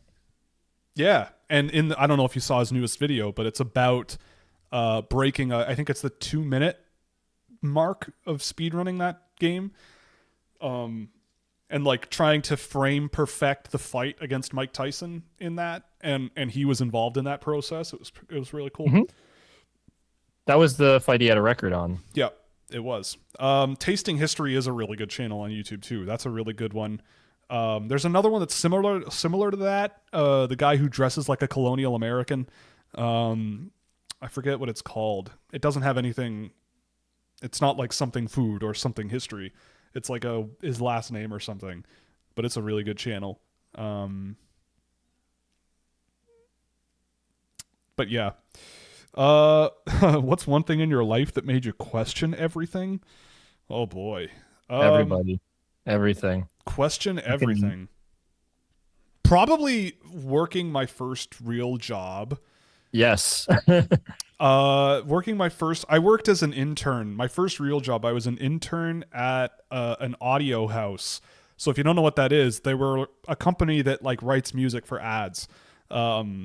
And it was awesome. Nothing wrong with working there, but it was really crazy interacting with like ad people, like advertising people, especially in Canada, and like the way that they make ads come together. And it's, you just kind of, a lot of the time I wouldn't interact directly because I was the intern. I was mostly doing whatever work, but it was like a lot of times I'd go like, these are the people that are making ads. Like, this is an idea they think is a good idea. Like, they're not saying anything. They're not advertising anything. They're not, it's like, and then over time working there, like, I think I was there like 2 years. You over time, you just kind of go like, I've heard this idea before. They're just like, they just recycle, and it's just these empty like platitudes of like, oh yeah, well, like, and the music sheets that you, like, the way they did it was they had like temp music. So you would take like, okay, here's the type of music that we want. It sounds like, let's say Van Halen. Like, we want a Van Halen style song that conveys this emotion. So you put a Van Halen song against the ad and see how it sounds and all that stuff. But like seeing the cue sheets that the writers would have to work around, they'd be like, I don't really know. Like, I don't know. I guess I'll give it my best shot. And eventually they'd get there. But just working that in that environment, and yeah, Townsend's, that's the channel. That's the one. But yeah, like that kind of experience was a little eye-opening because, you sit in meetings or whatever, like you sit in meetings with people who have been in the business a long time and make a lot more money than you. And sometimes you just, like, I remember we sat in a meeting, and this wasn't at that job. This was later at the job where I did a lot of YouTube stuff. And we wanted to start up like a channel for the business. Like we were a media company and we wanted to build a YouTube channel, whatever. And the guy who was my boss at the time, sat us down, and he just was like, how do we get 1 million subscribers in 6 months? And we were like, what? Not possible. He's like, I want to. He's like, I want to. I want to watch. He's like, Unless your name is Ronaldo. I want to make sure. He's like, I said. He's like, I want us to become an established company that has a YouTube channel that has 1 million subscribers. And so he's like, I don't care what it is, but I just want you to suggest ideas. It would be ideal if they were music themed. And I'm thinking in my head, I'm like, there aren't any. Like, I don't like, maybe Anthony Fantano is like the only real like music YouTube channel that is not some sort of corporate entity like Warner, you know? I don't know. I don't know the answer to that question. And so my coworker and I, we sort of took this kind of seriously because we were like, well, if it works, it would be awesome, you know, for us. And we thought like a YouTube channel where it was like stupid little games between the two of us of who can do something more, right? Like 90-second, 2-minute long videos of who can run a lap around the office fastest, or who can run a lap around the block of the office tower quickest, or who can go up and down the stairs from the office fastest, or whatever. And it was like just stupid stuff like that, like who can eat more muffins in 2 minutes or something like that, like something dumb but easy to access and low calorie like entertainment between two idiots who can spin around in an office chair more times in 60 seconds, right? Like, I don't know. So and bootleg Kenny Spenny. Pretty much bootleg YouTube Kenny versus Spenny. And we pitched that idea and we're like, that probably, like, what else are we going to do, right? It's low effort, it's low overhead. The cost would be near zero. Just time. And the guy was just like, you're not doing that. That's not happening. And so instead they made a music countdown show on YouTube, which went nowhere. And they resorted to buying bot views from Southeast Asia, which was very annoying because we didn't know they were doing that. And we had to watch the analytics come in and we're going, why are there so many people in Vietnam and Thailand watching a Canadian music countdown show? That makes no sense. And then we looked into it and it was because of bots. Incredible. Yeah. Yeah. So that was an experience where I'm like, that my brain hurts. And no, the channel is not a thing. We unfortunately didn't get to do it. But oh well. It had nothing to do with our work, but the question was, how do you get 1 million subscribers in 6 months? And I think the easiest way to do that is you do really, really stupid stuff that can be shareable and people would find funny and entertaining. Exactly. And you throw this face in the whatever, or like a me about to throw up thing. And yeah, you put that in the thumbnail and it would be great. And yeah, it is sad, but resorting to bot views. It is, right? But like, that's the problem, is like YouTube is not traditional media. And I know that better than anyone because I do a lot of like traditional media style stuff on this channel outside of the live streams and stuff. But like, but it's not the same. Like that's the thing, is it doesn't like, and that's why a lot of YouTube people who go and do TV, it doesn't work. And why a lot of people from TV do YouTube, and the only thing that works for them on YouTube is the stuff from their TV show, right? Like Jimmy Kimmel with a YouTube channel doesn't hit the same as just a clip from Jimmy Kimmel on YouTube. Like, it's very, very different, right? Like, I'd say like Jay Leno does YouTube really well, but that's because how can you not do YouTube well when you have a garage the size of Manhattan and it's full of cars that no one ever has a dream of ever laying eyes upon, let alone owning and driving? That's different, but it's just different. And so trying to explain that to people who just want the money to come in, and you're a media company, it's so yeah, that kind of an experience is always just like, oh my God, like, so, and I guess in life, the lesson is worry about yourself. Just worry about yourself. 'Cause, being smart doesn't mean everything. It actually really makes you go more insane, I think, when you feel like, oh, so I've been thinking, like when I was a kid, I thought, oh, I'm going to turn 18. I'm going to magically be fully developed, fully understand everything. Adults know what they're doing. No. Nope. I learned that pretty quickly that was not the case. But that was just an assumption I made, yep. Right? They do not.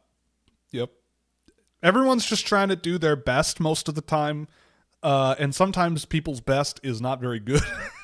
And sometimes people's best is really good. Like everyone's just trying to figure it out, and there's no master plan, there's no handbook, there's no nothing. You just gotta put your head down and do what you can and do what you want. And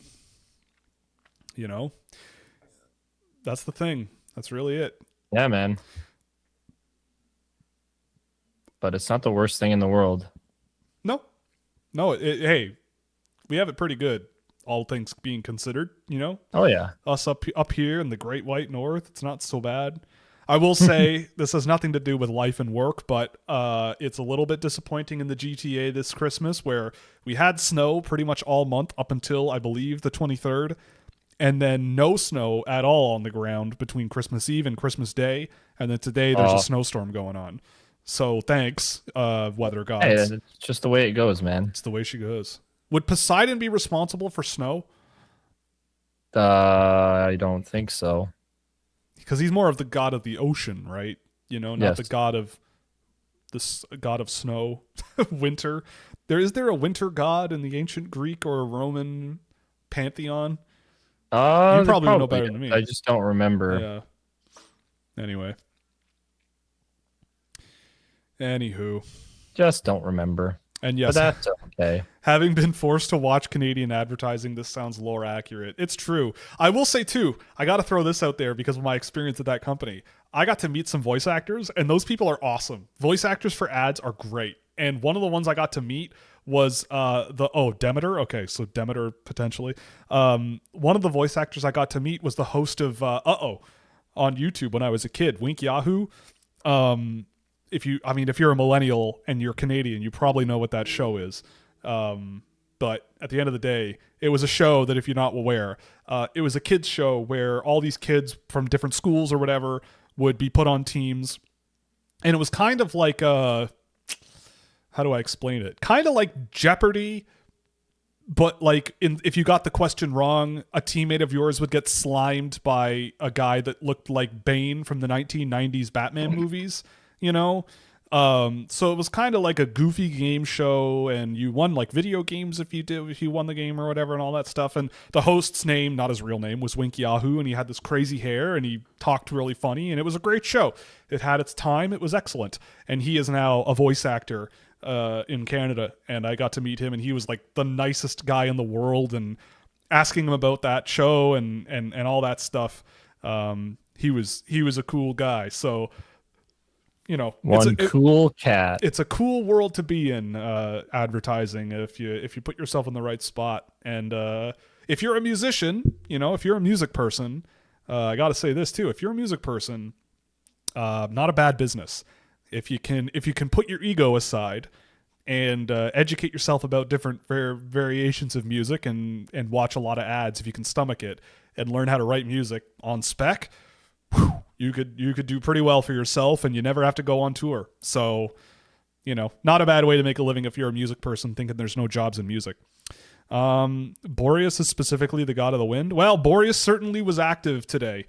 He was certainly active. Woke me up this morning from my slumber. A lot of wind this morning, but yeah. I don't know, AJ. You have probably very similar experiences that you've mentioned already in your work life, Yeah, but like I just try and not worry too much about the things that I'm not responsible for, right? Because like what does it do if, like, at some level, what the hell am I gonna do about it? It's true. Like, I can't change the way things are. I can make suggestions if they ask me, but I can't change things. It's true. So, I don't know. I just kind of do my best and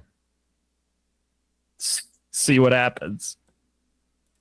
I just focus on me. Like, that's kind of where I've just like figured, all right, the best thing to do is not get too flustered about the things I can't control and just try and pursue the things I love and want to do and live the best life I can, because I'm not going to be here forever. So no, No, I'd love Oh, to be. I thought I you were gonna wish. live forever, man. What am I gonna I do without you? I'm gonna live oh, forever. are you? Yeah. I'd love that. That'd be awesome. I hope you do. I hope you do, Will. I don't. I hope I'm not immortal. Feel being immortal seems pretty lame. It could be.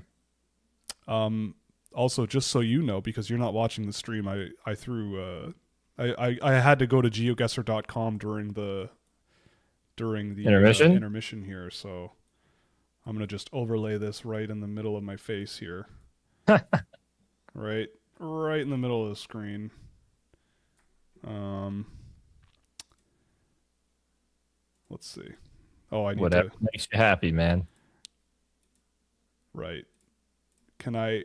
Maybe I can screen share it at the same time on our call here. Let's see. Don't worry about it. It's not a big deal. I can always go to the stream. That's true. You can.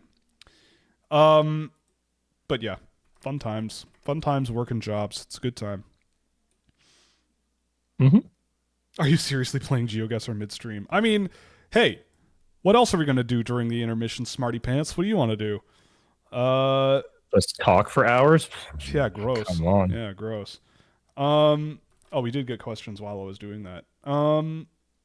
Which is the best solo musician? Oh boy.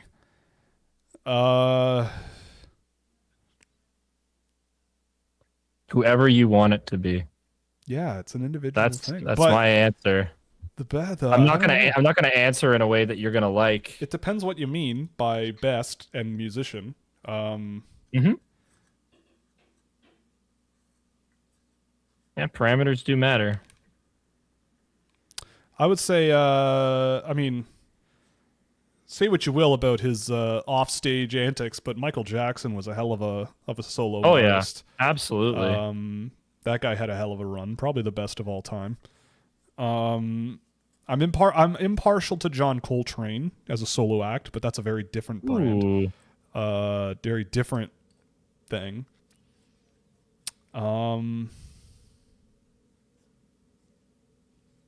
I don't know.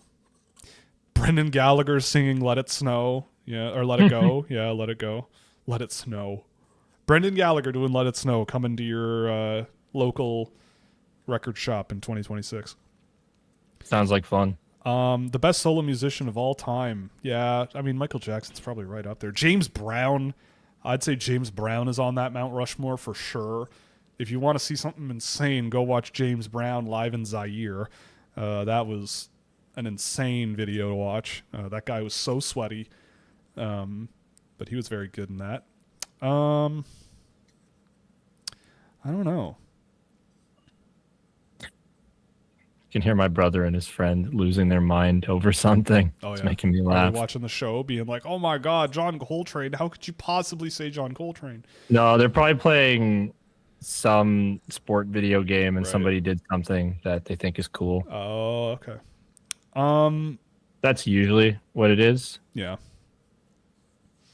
Which NHL draftee would be the best singer in your opinion? Oh boy, No clue. no clue. Everybody in Toronto likes to point out Joseph Woll playing the piano, but I don't know. I mean, I think a lot of people would be tone deaf in that scenario. I don't know. I don't know.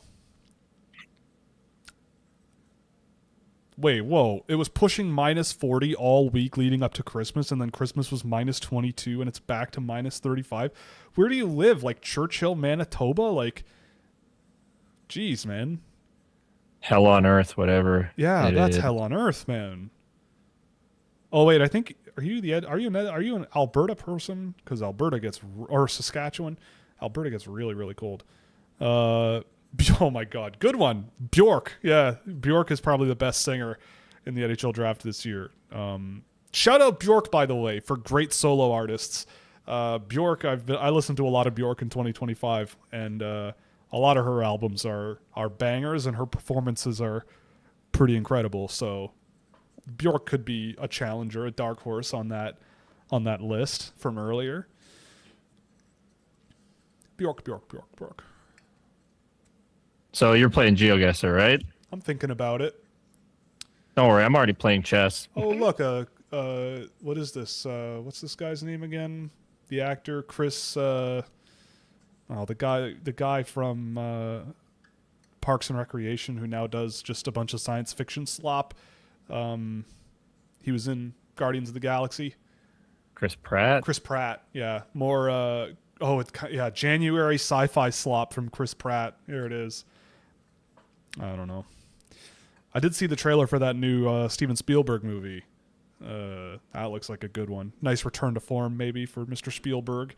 What's that movie called? Oh my god. Disclosure Day, I think it's called. Disclosure Day. Yeah, it's a good one. All right, yeah. Let's have some fun because this intermission is not done yet. Just came in. Oh, here we go. Just came in. What does Toronto's finest, Mr. AJ himself, think about Stenberg having to carry Austin Matthews and Nyes on his back next season? I'm cool with that. Yeah, it wouldn't be the worst. But honestly, I'm just happy that I'm Toronto's finest because somebody finally agrees with me on that point. You know, like True. Not just Etobicoke, Toronto. Exactly. Yep. Exactly. But obviously, Etobicoke is still the best place in Toronto. So someone pointed out that Churchill, Manitoba feels like minus 23 right now. So it's even colder where this other person is minus 35. Let's see, Canada weather map. Sounds like you live a sad life. Aw. Like that would suck. Quebec City, it's minus 16. Yellowknife, it's minus 37. Whitehorse, minus 35. Shout out Whitehorse, Yukon. Winnipeg, minus 11. It's a nice balmy 5 degrees in Vancouver today, it seems. So there's that. Viggo Bjork's aunt was a Vancouver singer. has to have something good going for it. Absolute none of it, yeah. What's the weather in absolute none of it? Resolute. I think you're talking Resolute. It's minus 30 in Resolute. But at least it's partly cloudy today in Resolute Nunavut. Shout out Nunavut. So what? It's darker? That's true. Yeah, it's probably dark. Oh yeah, the moon. The logo does have the moon. So yeah, when was sunset? If there even was one. There even was one. Noon, 1 p.m. There's no daily sunset. Yep. Polar night during the winter months. The sun is down all day. The only light comes from twilight. Typically lasting from late morning to mid-afternoon. That's crazy.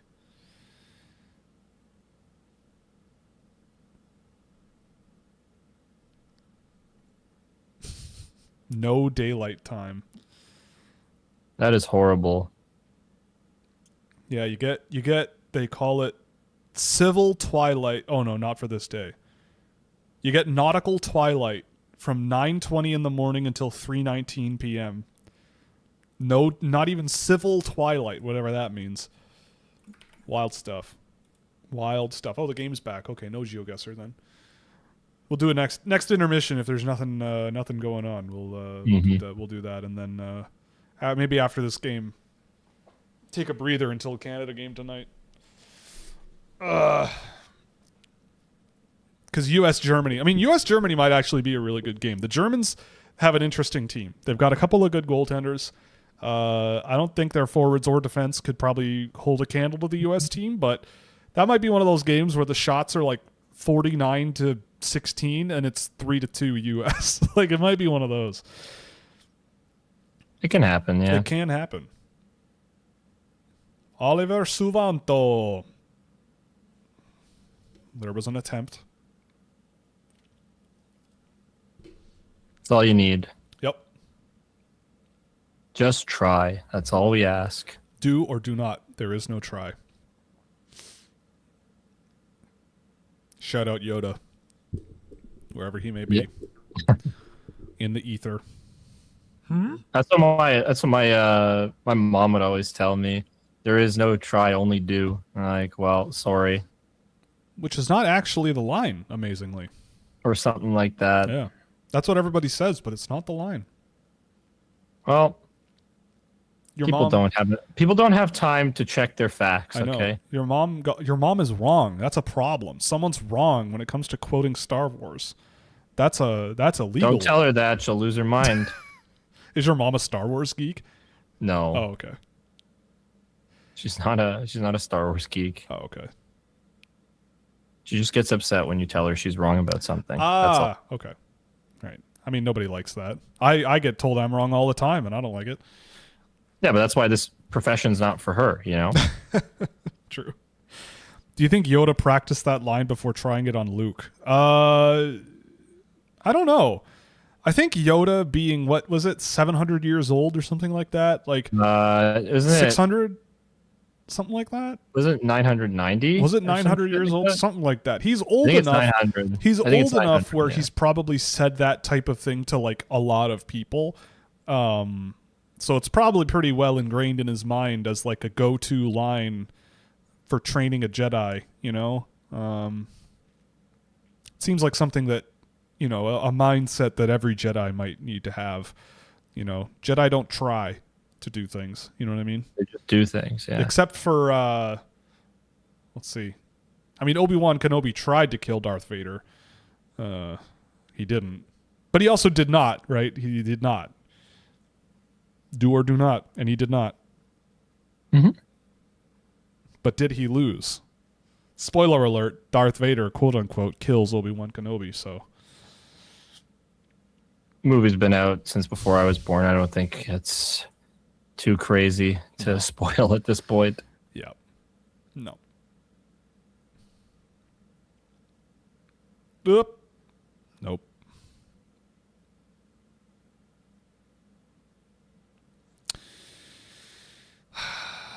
Luke, I am your father. Yep. But that's also not the line. The line is not Luke, I am your father. The line is no, I am your father. No, yeah, but we're quoting Tommy Boy. We're not quoting Star Wars. What? Yeah, isn't there a movie with freaking Chris Farley where he does that in the fan? Oh yeah. Yeah, that's Yes. That's where it comes from, I thought. Like, I mean, I know it's the freaking like I know it's a Star Wars line, but Luke, I am your father. I thought it was Tommy Boy. Right. Oh. I know it's Tommy Boy, in fact. Let's see. Did you my dad loved Chris Farley so much, and that's why I know who Chris Farley is. Ah, yes. Because otherwise I'd have no clue. My dad just wouldn't shut up about him when I was a kid. The sketch of Chris Farley, the motivational speaker he did on SNL, still cracks me up. My dad loved the in a van down by the river one. Oh, yeah, that's the one. In a van. Yeah. When you're living in a van down by the river, yeah, it's great. Yeah, that's my dad showed me that clip like 8 times as a child. Yeah. Did you happen to see the Puck Bunkers scouting report on Tynan Lawrence? I did not. They see him completely differently than you. Okay. Who? I don't know, but I'll check it out. I Googled it, and they come up. I'll check it out. I don't mean that in a bad way. I just have never heard It's a YouTube channel. I mean, I do know that one of the guys there, I've seen him on YouTube, and he talks a lot about Caleb Malhotra and a lot about Tynan, but he said a lot about Tynan Lawrence before actually seeing him play this year. I don't know. I mean, so you know his opinion's going to be. It depends. Amazing. The big thing with Tynan Lawrence is that he missed a lot of time injured, and I think if you go to he's been talking a lot about Caleb Malhotra. I mean, I think if you, again, like my whole thing is with Lawrence last year and at the Holinka this year, he was simply outstanding, especially in the Holinka. I don't know. I've seen a lot of Caleb Malhotra, and I've seen what he's said about him, and I do not see him that way at all. It's just a very very hockey, like I don't know, like I see what he's saying, but I think it's a very common hockey man hole to fall into, where it's like, oh, he's big and he's solid and heavy and he'll mature and all of this stuff. And it's like, okay, fair enough, but you're talking about the type of player that's like a third line center in the NHL. You're talking about, you're not, and I think Tynan Lawrence is a potentially first line finesse playing center. Like, I don't think Tynan Lawrence is going to be the reverse hip check style center throwing hits along the boards that Caleb Malhotra is going to be or could be. But I still look at Tynan Lawrence and go, yeah, but I know who I'm taking on a one-on-one there between those two. But I'll check it out. Obviously, I didn't know they did that, but okay, sure. Also, people are allowed to disagree with Will. It is true. They are allowed to disagree. Yeah. And Will's not always right, just normally. Yeah. I know. At least that's what I say. Will wouldn't say that because Will's too humble, but we'll check it out. Are you Obi-Wan because you died to Darth Vader, or did Darth Vader kill you because you're Obi? What the heck does that even mean, there, Mister? Go hit the vape pen again and try again. Because I don't know what the heck that means. What are your thoughts on Spaceballs? I will watch any Mel Brooks movie over and over and over again. That guy is a genius, and I love him. And Spaceballs is excellent. R.I.P. Bill Pullman. My GOAT U.S. president from Independence Day, Bill Pullman. Bill Pullman, John Candy. Excellent pair. Excellent film. Mel Brooks still alive, believe it or not. But all of Mel Brooks' movies I love. Spaceballs, Young Frankenstein, Blazing Saddles is one of my favorite movies of all time. I love him. It's great. Especially the end, too, of Spaceballs, where John Hurt makes a guest appearance and the alien bursts through his chest again, like it did in Alien, and it does the ragtime dance, and it's just so funny. You're the dictator of Latvia's hockey federation. What are you doing to improve as a competitive hockey nation? Do you encourage top players to move to other leagues or try to improve your own? I would say that I would probably, because they already sort of do this, I would take the hockey school that is in Riga, that the kids almost all play for at some point. I would take them out of the Latvian league and put them in like Mestis or something in Finland. Like, the junior teams play in the junior leagues in Finland for that team, but then they go back to Latvia to play like top division Latvian hockey, which I would rather see them tested more like how the Slovak team is tested in the second division in Slovakia. Like, I'd like to see that for the under 18 team in Latvia, and you kind of had like that national development program where they get the chance to play really, really good opposition. I think that over time, like, yeah, you might get blown out the first couple of seasons, but I think over time you would get there. That's 5-1. Fantastic. All right. Here we go. Well, the shots are 22-3. I wish Felix were here, the resident Norwegian in our chat, because I don't think he's ever going to live it down that his beloved Norwegians couldn't get here from last year's tournament, because this is getting ugly. Mm-hmm. Anyway, have you seen many of Mel Brooks's films, or is that too far before your time? I don't watch movies unless I get paid to watch them at work. Fair enough. It's just never been my medium, right, to consume content. I've always been I've been a YouTube guy since I was like 6 years old, which is crazy to say. That's insane. It is insane, but it's the truth. When I was 6, we had dial-up internet back in my day. YouTube was but a twinkle in the eye of the rarest of computer engineers at the time. Streaming video on the internet was completely insane. No, that makes sense.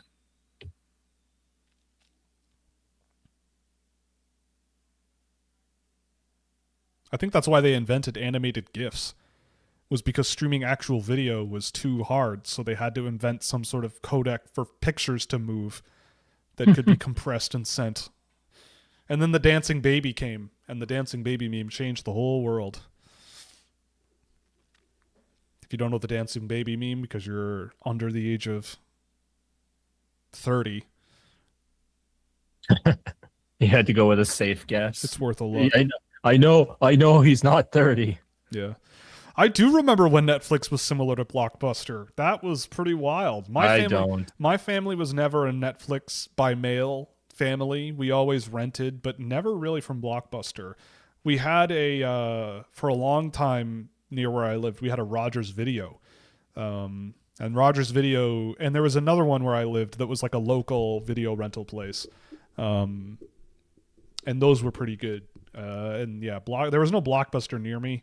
And Netflix, I feel like at the time felt also like way sketchier because it was brand new, and everyone's like, you mail the DVDs? Like, what if someone steals your mail, or like what?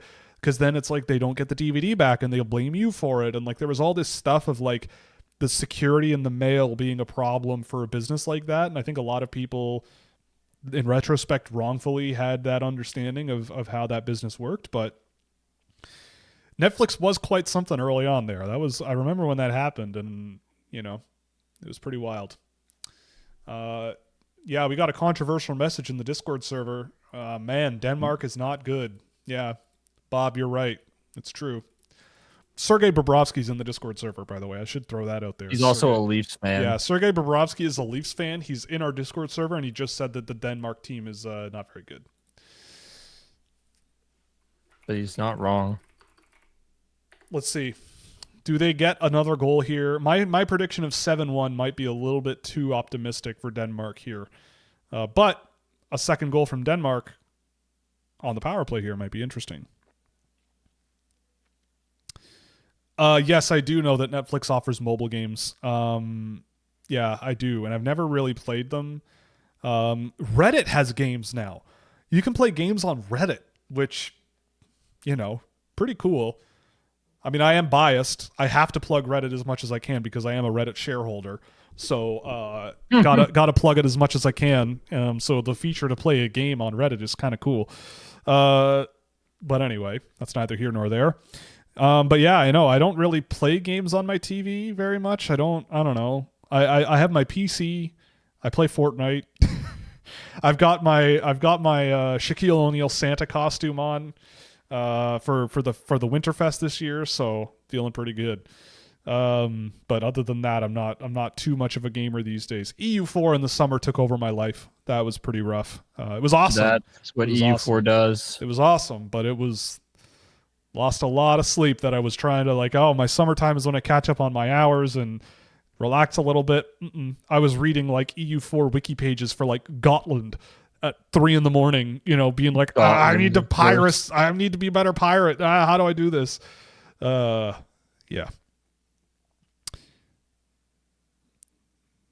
I've become more of a movie guy as I've gotten older. It's going to be good when Willem Dafoe shows up and acts like a freaky little goblin man. Oh yeah, Willem Dafoe, one of the goats, man. Willem Dafoe's the man. He's sick. Sorry, I feel like you were about to say something during that EU4 discussion.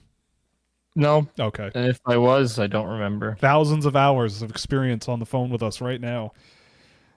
If you were to bestow 3 key lessons of your EU4 thousands of hours of experience, okay, what could you bestow upon our audience to, share your feelings and thoughts to put them on the right path? I would say that. Let me think, because it's tough. Always be at war. No. That is definitely not advice that I would give. I would say definitely you got to focus on monarch points, especially early. Take the economic hit and the the policies that give you monarch points. But it does depend too, right? Sure. It depends on your country's situation. But by and large, I would say one of the most important things to do, it's tough because it's there's so many things to do with this, but like, look at your mission tree. Oh yes, yeah. That's huge because it helps you get special claims or like bonuses and like modifiers. There's stuff that like I'm not a perfect player by any means. Like I still have a lot to learn about the game in terms of like how I manage stuff. And like I have 4,200 hours in the game. But like I really put like you can say I have 4,200 hours, but like how many of those hours are actually like me trying to get better at the game is probably like 1,000. Like actual like intentional practice or like intentional like implementation of strategies and learning. Like what I do, honestly, the thing I do with anything that I'm interested in, I go on YouTube and I watch other people play or learn from other people because other people have information and knowledge that I don't have. I still go and watch guides before I play these games just because it's like, oh, somebody else has come up with a really awesome strategy that I can implement later, and I can learn so much from these people because they've spent more time in the game than me, and a lot of my time is AFK because I left the game open one time when I went to Cuba for a week, right? And there's a ton of like A week. I'm serious. That's awesome. I left the game open for a week one time. That's awesome. So it's probably more like, I don't know, let's say conservatively it's 3,500 hours or 3,600 hours. Because I've definitely left the game open overnights at times because I didn't care. I was a dumb kid when I didn't care about my PC's health. What's that? Longevity? Whatever, bro. He can't be harmful. So army composition's huge, I think. Yes, learning true. how armies actually work, Yes, like how to stack your armies can help you win so many fights. Like it's something that I picked up this year, and it's changed the way I play the game, like how I can win too. And military advancement, like different, leveling up your military too. Like development is huge as well. Like once you understand how, like when you take a technology, there's no reason to take a technology if you're not like. The problem is it's such a complex game that if I go into a topic, I have to explain everything. It feels like, and so let me make this for. I'm just gonna put a disclaimer on this and say this is for people who are familiar with the game. Don't advance in technology if you don't have a reason to do so. Use your points to, like, if you can gain innovativeness from it, because that'll lower your tech costs and other power costs, take it. But I always wait until a nation takes the technology, and I can catch up. I have to. No. So like, you know how you gain the innovativeness bonus when you take a technology before anybody else?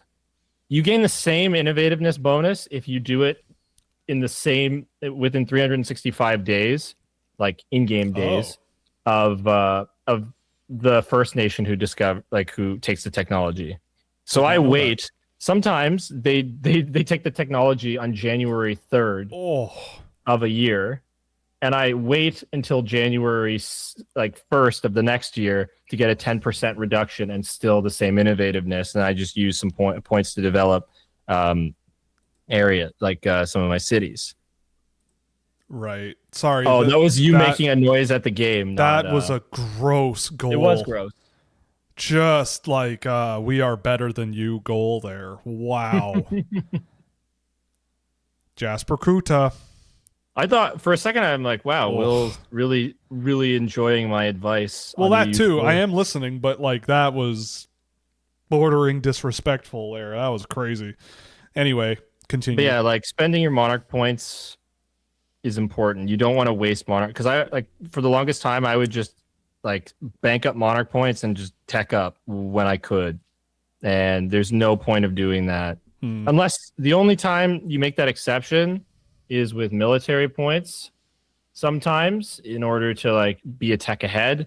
Sometimes with admin points if you need more governing capacity. Like everything's situational, right? Like I can't ever give a one size fits all thing, but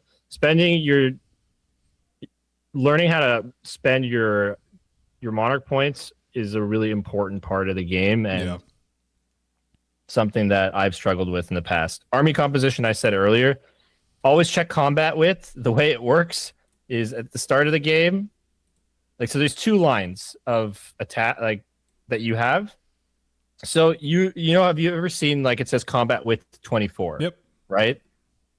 At the start of the game, what that means is you should have like the most amount of units that can engage at one single time is 24 units, is what that means.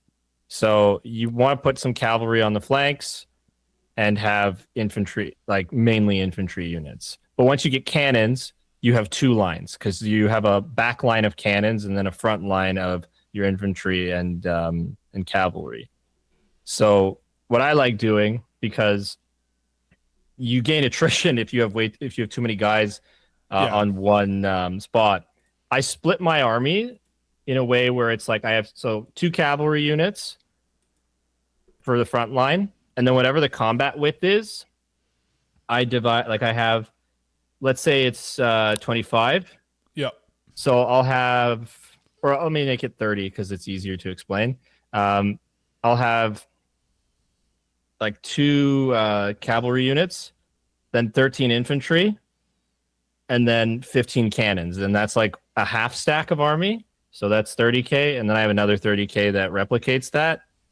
And then when I go into battle, I combine, like I send them both in and combine the 2. And then you have 2 full lines. And then you have 2 full lines that operate properly. And you minimize attrition. Yes. Yeah. And then also when it comes to reinforcing, you want to wait a couple of battle ticks. Like you don't want to just send everybody in immediately because you can't, like those units won't engage and you just take attrition. Yeah. So you kind of wait until your morale is lower. Yeah. And then you send the reinforcements in to make sure that like, and then they like to try and arrive on time. So you just kind of like send it in piecemeal. And you weaken the opponent more with that sort of more even battle. And then you can sort of, when their morale is lowering, you can sort of finish them off that way. I've won a lot of battles doing that over the years. We're talking about EU4, by the way. Yes, for those. The gaming channel is the stage is being set for the gaming channel. And what would the last thing be? Disinherit rulers that are bad. Like don't have AJ loves doing that. Don't put up with terrible rulers. Oh, yeah. No, I've actually been taking the prestige hit recently because okay. I can't be bothered to Alt F4 when I'm playing on my laptop. Oh. So I've been taking the prestige hit recently. You gotta get good leaders, Don't let your stupid children run your nation. That is the best piece of advice I can give you. If you have dumbass kids, throw them in a jail cell or something. No, just disinherit them.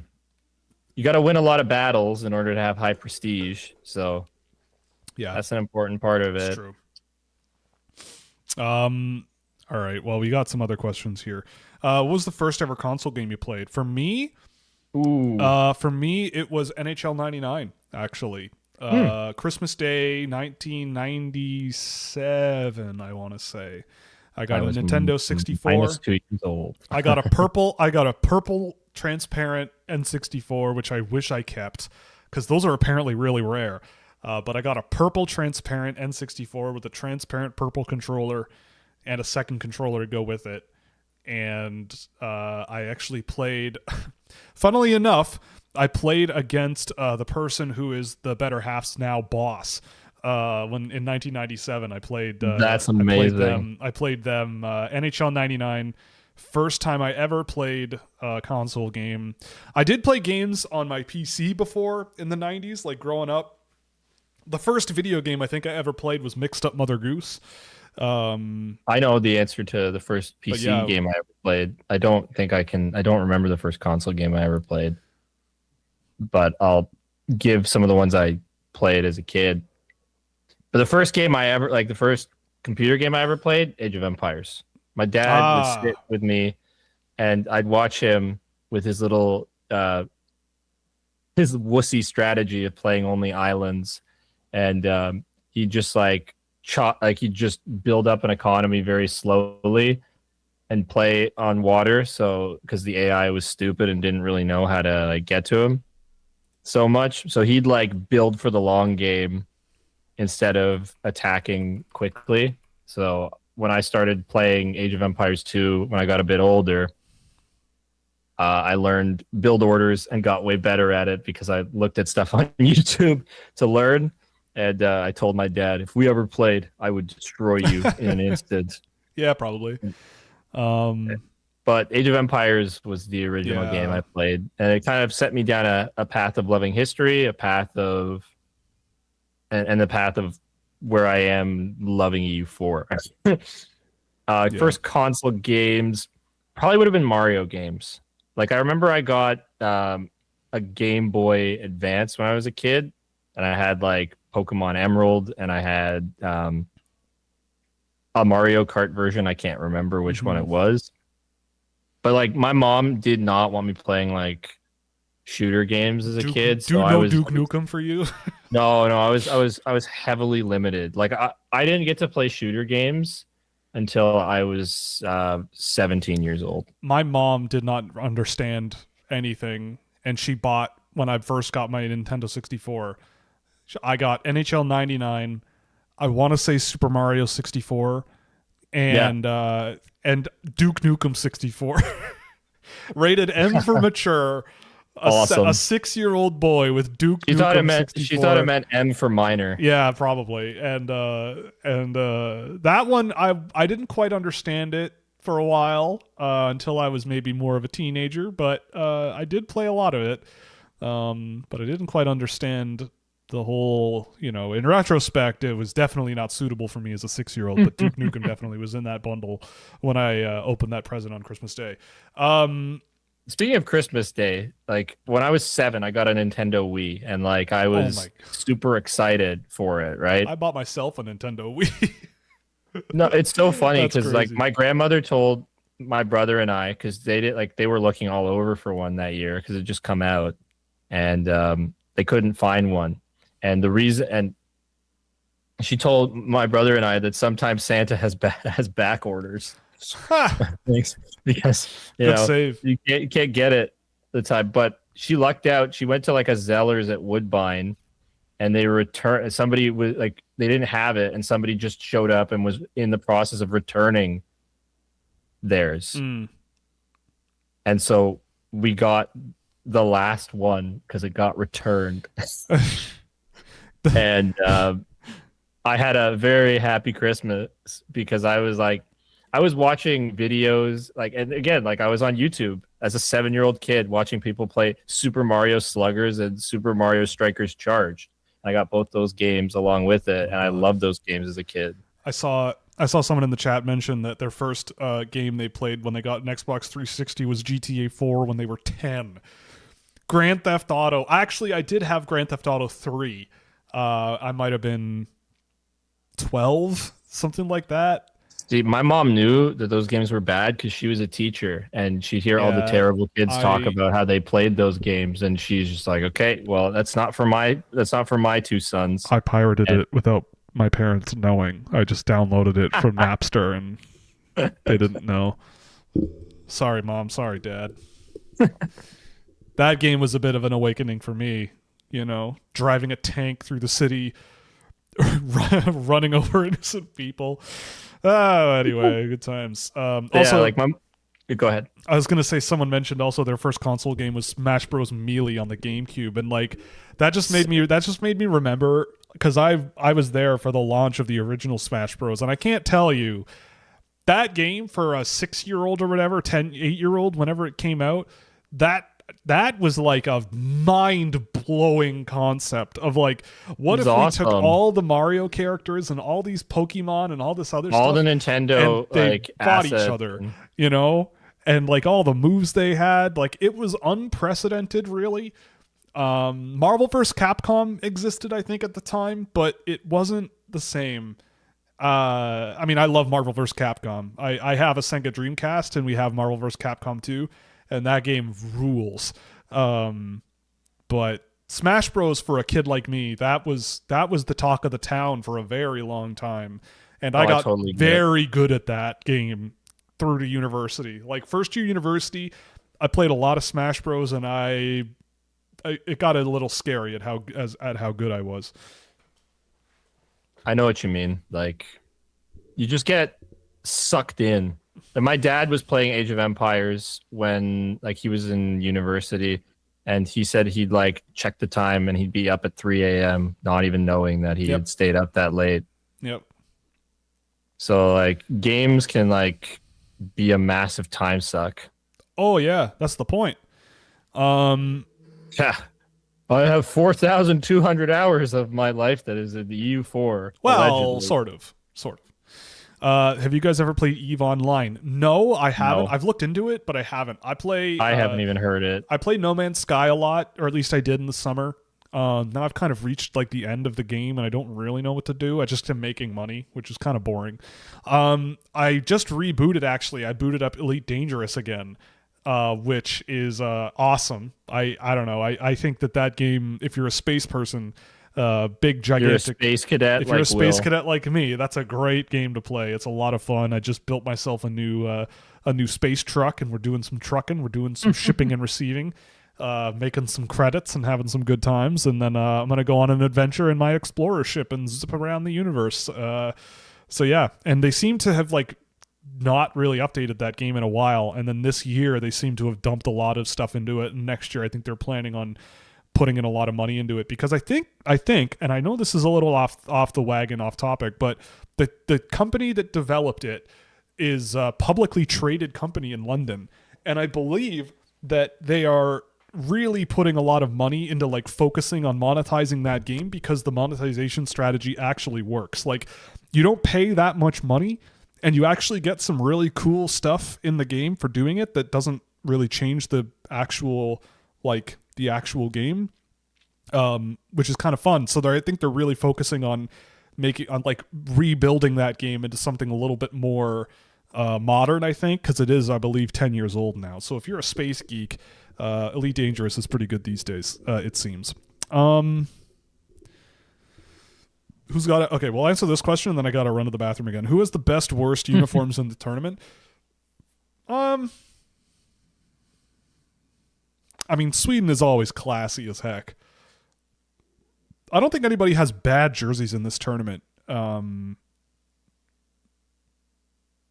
don't know. I like. I mean, I'm wearing Canada's. Canada's is pretty cool. I don't know. Do you have one, Mr. Jadero? I have not really looked at the Yeah. jerseys so far. Yeah. I will learn as I go. Yeah. That's kind of the approach I'm taking. Need for Speed Most Wanted was my first console game. That's awesome. That game was awesome. That game was a good one. And yeah, I agree. Eve Online does have like a realistic economy in the game, which is kind of nuts. So if you like if EU4 is a rabbit hole where you go deep, it's a pretty good equivalent.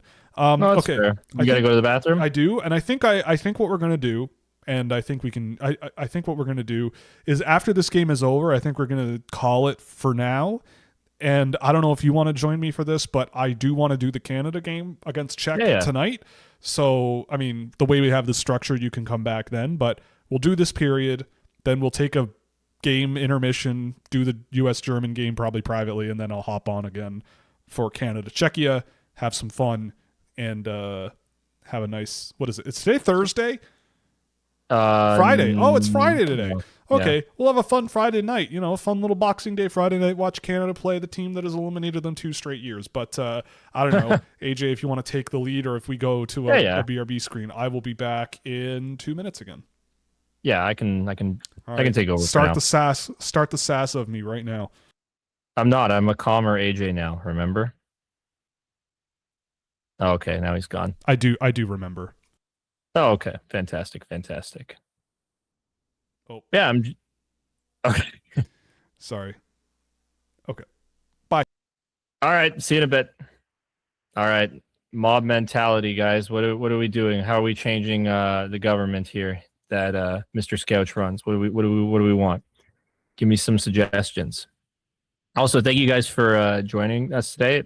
Always have a lot of fun chilling out, hanging out with people that, actually care to listen to me talk, because that's really cool. I hope you guys all had wonderful holidays and continue to have wonderful holidays while I wait for some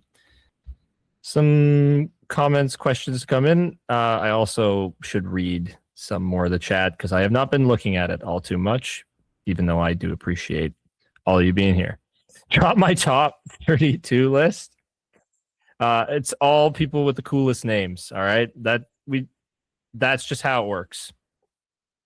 Because I've met Mathis Preston and Ethan Belchitz, it's them at 1, 2, 3, 4, 5, 6, all the way to 32. Because they're good people. Actually, I didn't even meet them this year. That's right. I was working. See, when you get older, you forget things. What's one thing I like about Will?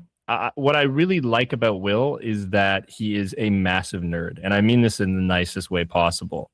It is just so nice to have somebody who shares a lot of my interests, who is 10 years older than me, who I can talk to about pretty much anything.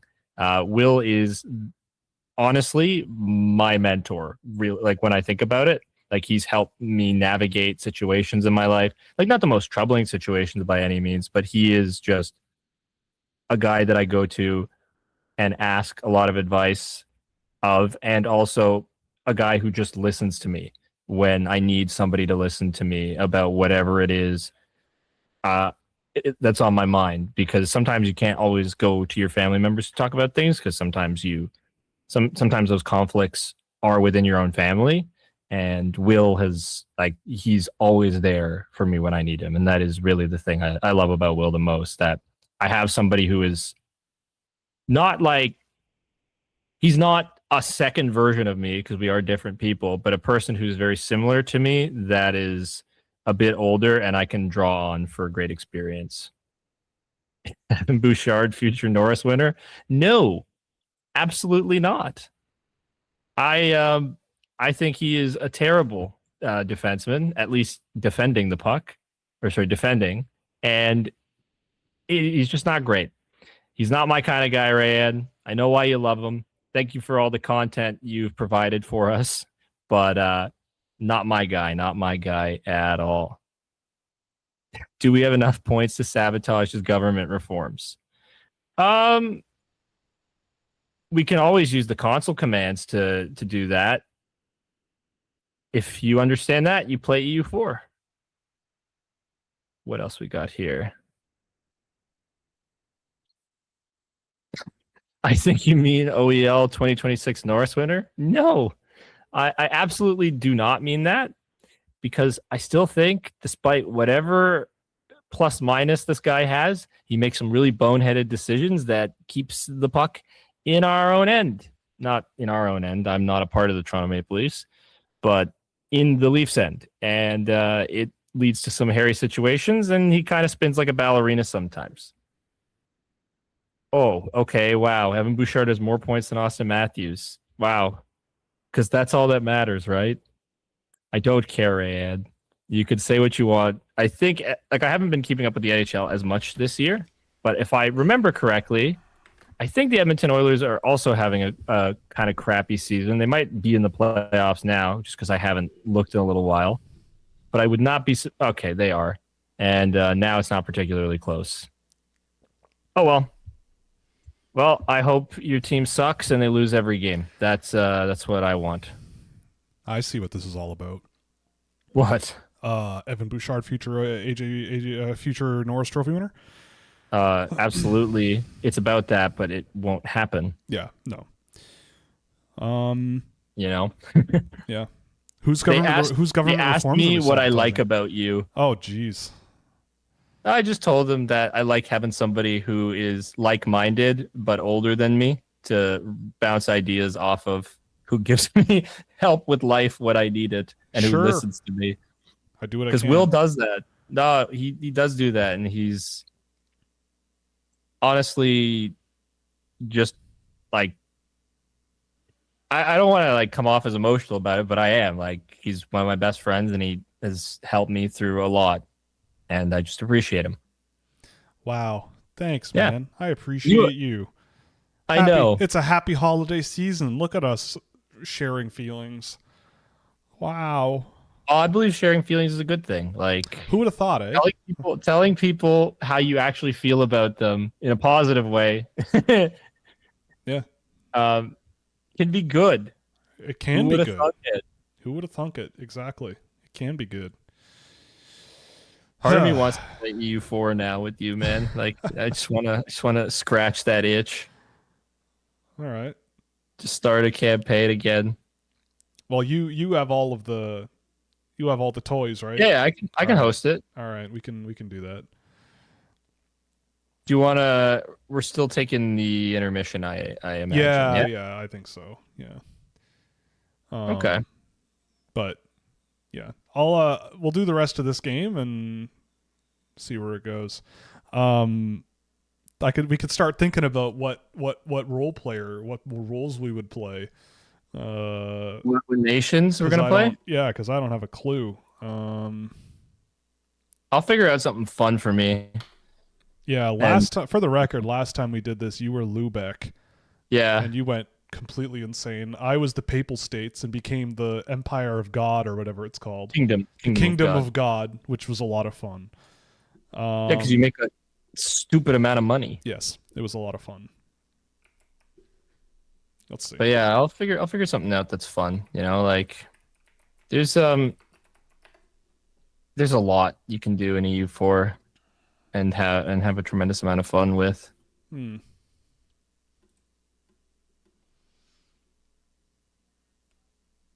I honestly love playing in Asia when I play Yeah, EU4. Asia Like is fun. it's a lot of fun to play in Asia in the game. Yeah. Like I've had some of my best like some of the most fun campaigns I've played have been uh as an Asian country. Mm-hmm. It's like there's so much to do in EU4. Right now what I'm doing in like the Iron Man mode, the Iron Man game I'm playing now is Persia, and that's been a lot of fun. I did it the lazy way. I went Timurids and culture Oh shift. yeah, Timrid's fun. Yeah. Some tiny island off the coast of Finland. Yeah, Gotland. Yeah, Grenada, Oh, yeah. Tunisia. Scouching U4 stream. Oh my god. We could do it. Yeah, If we people could. are into it, Yeah. I'm happy to do it again because just don't just mute the soundtrack Yeah, so we exactly. don't get demonetized again. What's the funniest thing you heard AJ say? Same thing with you with Will. I don't know, Uh, man. yeah, I don't. I think my favorite thing still is if it makes me look smart. I agree with it. I laughed so hard when you said that Yeah, yeah. I don't because know. it is just confirmation bias Oh, and it it's is. and And it's admitting to it. It's hilarious. it's incredible. Yeah. I'm leaving in 20 minutes. You're leaving? How could you? That's not cool. Revolutionary. Someone says revolutionary Lotharingia? Revolutionary. Revolutionary Lotharingia? That's amazing. What the hell? This Oh, this is an alternative French Revolution. right. Burgundy. I did a Burgundy run once. That was kind of fun. I did a Burgundy run in Iron Man mode, and one of the things that you have to accomplish is like one of the achievements is to take Austria under personal union. So I did it, right? And I didn't get the achievement. And I'm like, okay, well, what the hell is going on? Why did I get the achievement? Hmm. It turns out they can't form Austria-Hungary. Like, that's ridiculous. I did everything right, but the luck of the draw, the AI formed Austria-Hungary and completely ruined what I was doing, which is so BS. I think I deserved that achievement. And I'm still mad about it. Like, it It's the same country, all right? They just don't like they literally integrated Hungary and then,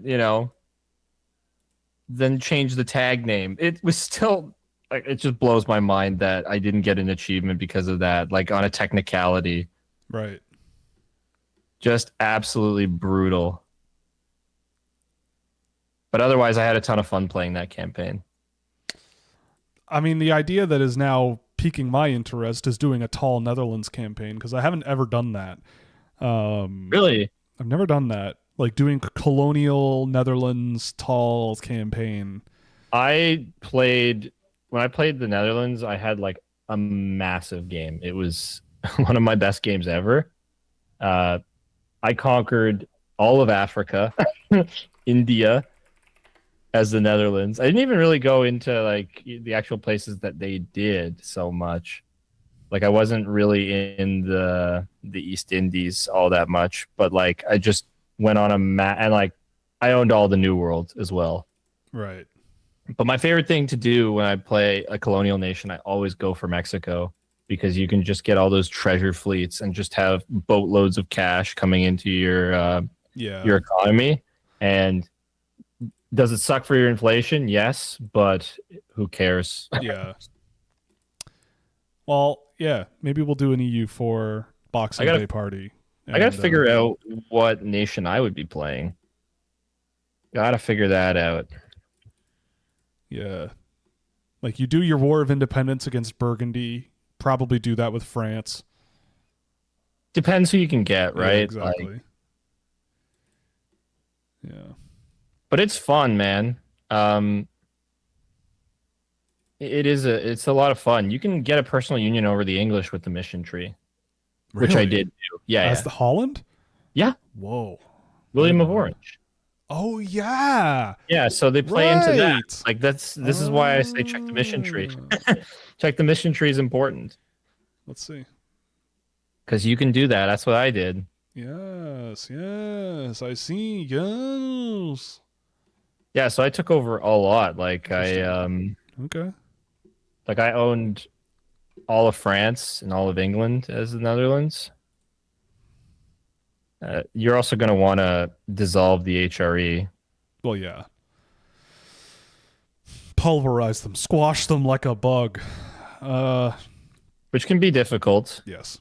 So weird though. In the last couple of Iron Man games I've been playing, Austria's been losing the emperorship immediately, and it's gone to like the Palatinids, and that just ruins the HRE. Yeah, that would weaken them, right? Like Significantly. Yeah, significantly. But yeah, I got to figure out what I want to play. Oh, Granada Tunisia game. I mean, Granada. Like now that I've been there, and like leading the Muslim uprising in Spain again would be kind of fun. But it would be really hard. No, play. Like I think what that comment is like Tunis to Al-Andalus. Yeah, probably Tunis, and then you. Which is great. That one's fun because you can start like when you're a Maghrebi nation, which refers to like Morocco, Tunisia, Tlemcen. You have pirating abilities, so you can pirate all the European, like you can pirate a bunch of the Spanish coast. That's true. And some of the Italian coasts as well. You can pirate my ancestors in southern Italy if you want. Take their money. Yeah. Play Djibouti. I did actually do a really fun campaign in Africa where I was what's the African it was like a Congo run. Oh really? Was it? I think or let's see. It was in Africa. It was a pretty big. They had a bunch of gold mines. Was it the Mali then? No. It was in like South Central Africa. Okay, so probably was Congo. It might have been.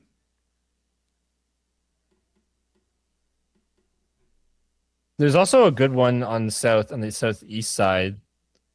Kilwa. Kilwa's fun. Kilwa. That was what I did. I did a Kilwa run. And that was a lot of fun. Okay. We got some questions to catch up on here. Who would be the color commentator if we both announced hockey games together? Probably me, right? I don't know. Color? I mean, I've done both. I prefer doing color because I get to Right. sit back, think about what I want to say, and Yeah. then say it. But I would we not be very good play by play. I would don't think I'd probably have to do play by I don't play. think I'd I mean it would be I think we would need to find a third person. Do a lot of play by play and then you and I just yell at each other the whole game. I think that would be entertaining. No, that's possible. Like if Um I know the players, I can do play by play, I think, but like right. I feel like my biggest like one of the things I've always thought about is how I would actually announce those kind of games. Like I haven't found the sound I would want for my voice in terms of like on a goal call. Right.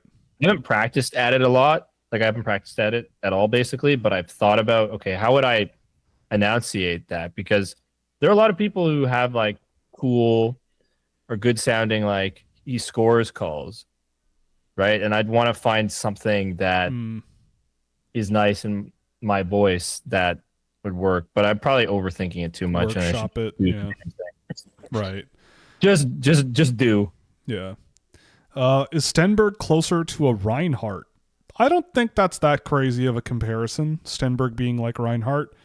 Sam Reinhart was an extremely productive junior player and took a little bit of time to really hit his stride in the NHL, and he needs the right sort of surroundings. But once you find it, yeah, you could be a heck of a good player, one of the best for the job in the league. Like I think Stenberg absolutely. I think this draft is really full of players like that. Like I don't think there are that many like real true like Celebrini Bedard style play driving dominant, two-way guys. But I do think there's a lot of just types of players that you play them up the lineup with the right group of guys, and he'll do just fine. Oh, that's funny. I like that this game has been so non-eventful for Finland that the Atos Koivu going to the penalty box had to ask which box he's supposed to go to. It's like, oh, I go this one or this one, and the guy in the other, it's like there's a bit of a write-off, I think, for the Finnish guys here. Yeah. Although second period, the shots were 8-4 for Finland, so maybe we're on a path where Denmark is gonna find their way back in this one? Question mark. I don't know. Doubtful. Yeah. Yeah. I don't know. Poor Denmark. McKenna, yeah, he's another one of those. You put him with the right guys, he'll score 100 points. Sure, He'll have 80 assists. Why not? I'm trying to ask ChatGPT what nation I should play, and I've already played them all. Yeah. Screw you, ChatGPT. I feel like you have to keep like yelling at it. Weirder, less Yeah. more obscure, weirder. I have 5,000 Yeah, hours like- of experience. Make it crazy. Yeah. Okay, I'll put in I have 4,000 hours. Oh.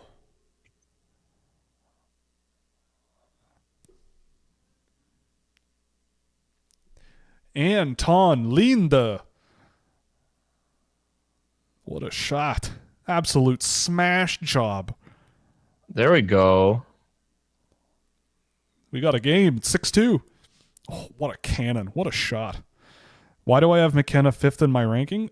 Because I think he's the 5th best player available in this year's draft class. Easy. Next question. Yeah, that's it. No, do you want to elaborate a little bit? Because maybe this person hasn't Yeah. seen this. I mean, I have a group at the top of the draft class this year of 6.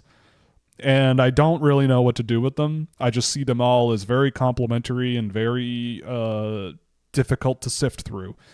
I think the flaws in McKenna's game are major, but the strengths in his game are significant as well. At least in terms of the types of players that I find the most valuable. And I think that if you watch McKenna at the NCAA level this year, you are going to see a lot of why I feel that way. A lot of his production this year has come on the power play, a shocking amount of it, actually. And when you watch him play, it's very clear to see why that is. I mean, there are absolutely things in his game that are by a margin the best in the draft. And if he goes first overall, I get it. But I think he's the type of player that fans will adore.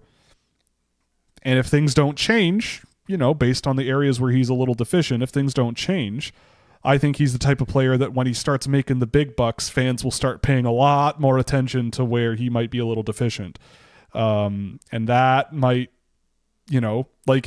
he's probably going to be, I think, based on how he plays, I think he's going to be one of these guys who he scores 90 points. He could score 90 points for you, which is great. But an interesting example of a guy where 90 points might be just 90 points, and a lot. You look at overall impact on the game at 5-on-5, which I think matters a ton. And I think you have a guy who it might be a little bit deeper than just, he scored 90 points, therefore he's extremely valuable, right? And I don't know. I just look at McKenna and I just see a guy that my whole thing was that people have been in the past freaked out about skilled guys in the past, where they go, this skilled guy won't work. This skilled guy has this approach. I don't like it. This guy's not going to project because of this, and this, and this, and this. And I feel like all of the things that they say about guys like that over the years, whether or not they're accurate or not, it's all a fact with McKenna, right? Like all of the things that people are concerned about, except for the fact that he's not 5'9", is something that I think would concern NHL scouts. And I'll say this too, and we'll call it a day, because I talk a lot about McKenna because I have him where I have him. But Corey Pronman just put out a list, and I think he was at 4. And if you look historically at Corey Pronman in rankings, a lot of the time he does stuff where you go, what in the hell is he thinking? No one else is doing that. I think he had Shane Wright at 4, Slavkovsky at 1 very early, and everyone kind of went, what are you talking about? And the NHL was right there with him. And I think that, we've come a long way from in October when that quote, I think it was EP who published the quote where anybody who has McKenna outside 1 is looking for attention. In a couple of months, we've gone from that to even TSN during the Sweden game was saying Stenberg is a strong contender for first overall. So, for me, I've said it forever that this year's draft class is a group of players at the top that are all very good. They bring certain things in high level, other things in not as high a level, and you have to sift through that and understand it. And otherwise, you have to in any order. Like if you want to take McKenna 1, I get it, I understand it. But I see some other guys that bring a lot of rarer skills in more areas of the game that I think matter a lot in the playoffs.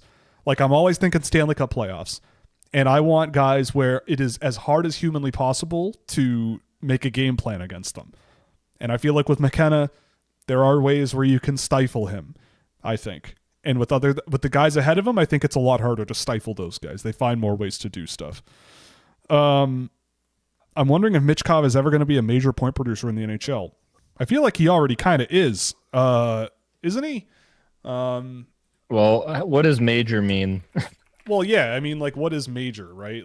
On the team, I mean, I know Philadelphia has been kind of playing him all over the place. He's on pace for 46 points this year. Yikes. He's also 21 years old. Yeah, he's 21. Right? Yeah, I mean, they just got Trevor Zegras. Be careful to not, oh my goodness, hit the goalpost, Denmark. Oh boy. But I mean, yeah, you got to be really, really careful because he's really young. And look at what happened to a guy like Trevor Zegras, right? A scoring guy who coaches got in the ear of and started yelling about and complaining about and all that stuff. Now he goes to Philadelphia. He's their leading scorer. He's also getting 14 minutes a night, he's which barely 2 minutes playing. Less than what he got last year. Yeah. And his power play production is down significantly. He has one power play goal this year. Yeah. And he has 5 power play points compared to 17 the year prior.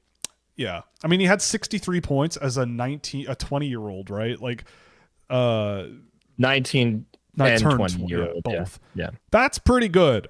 New coach. Clearly the coach is trying to get more out of him. I don't know. He also did say that this summer he was injured, I think, for a while and kind of didn't skate for a while and whatever, but hey, he's a 0 plus minus rating. that's true. And he was a minus 18 yeah. last year. I think his defensive numbers are a lot better than they were last year. I could be wrong on that, but I believe that's true. I'll double check. But usually I don't bring up plus minus, but that's a big change. The I guess the answer to the question is absolutely. I don't see why not. All the ingredients are there. Wasn't it when? Oh, when? No, I wonder if he's ever going to be a major point producer. Oh, okay. Yeah, his defensive metrics are significantly better this year. He's a very positive net offensive player at 5-on-5.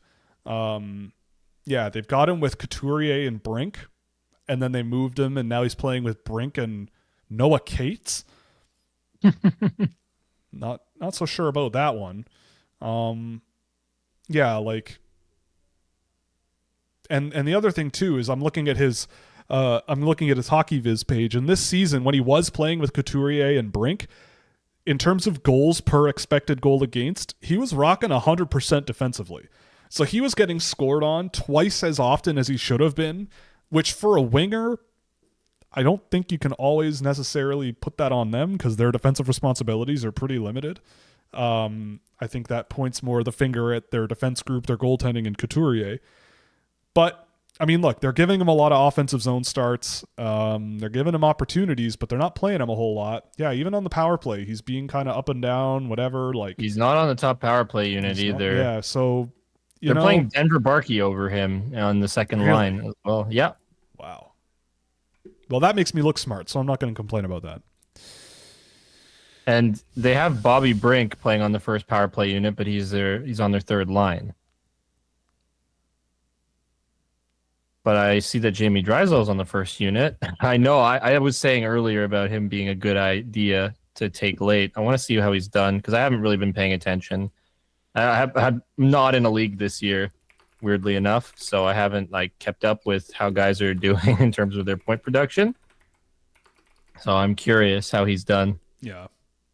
17 points for a defenseman, 36 games. I mean, it's not amazing. But that's a 40-point season, ish. That's pretty good. His time on ice this year is the highest it's ever been on average by about 8 seconds. But that's if he turned into that was okay. But he was but that was on Anaheim when they were doing that, and he only played 10 games that year. So this is his first consistent season of almost 22 minutes a night. Yeah, and I think if you get a solid 200 two-way mobile first defenseman out of him, top two pairs, that's a pretty good player. Yeah. I think Drysdale may have been a little bit miscast. Oh boy. I think he may have been a little bit miscast as a pure offensive guy, and more it should have been like a skating first two-way potential defenseman, because being an offensive defenseman is not easy, especially without power play time in the NHL. But if you can really, really skate like he can, and you're not super small like he isn't, I should say, he's not super small, then you can develop with that. You can work on that. Look at Quinn Hughes' defensive game. I think that's gotten a lot better over the years since he was 18 or 19 or whatever it was. So last year, he had 20 points and was a minus 32. Oof. This year, he has 17 points in 36 games and a +3. Not, again, plus minus, not a good stat, but it shows the plus 35 differential's huge. I'm just looking at counting stats right now because I'm not I haven't looked at advanced stuff, but that's much improved.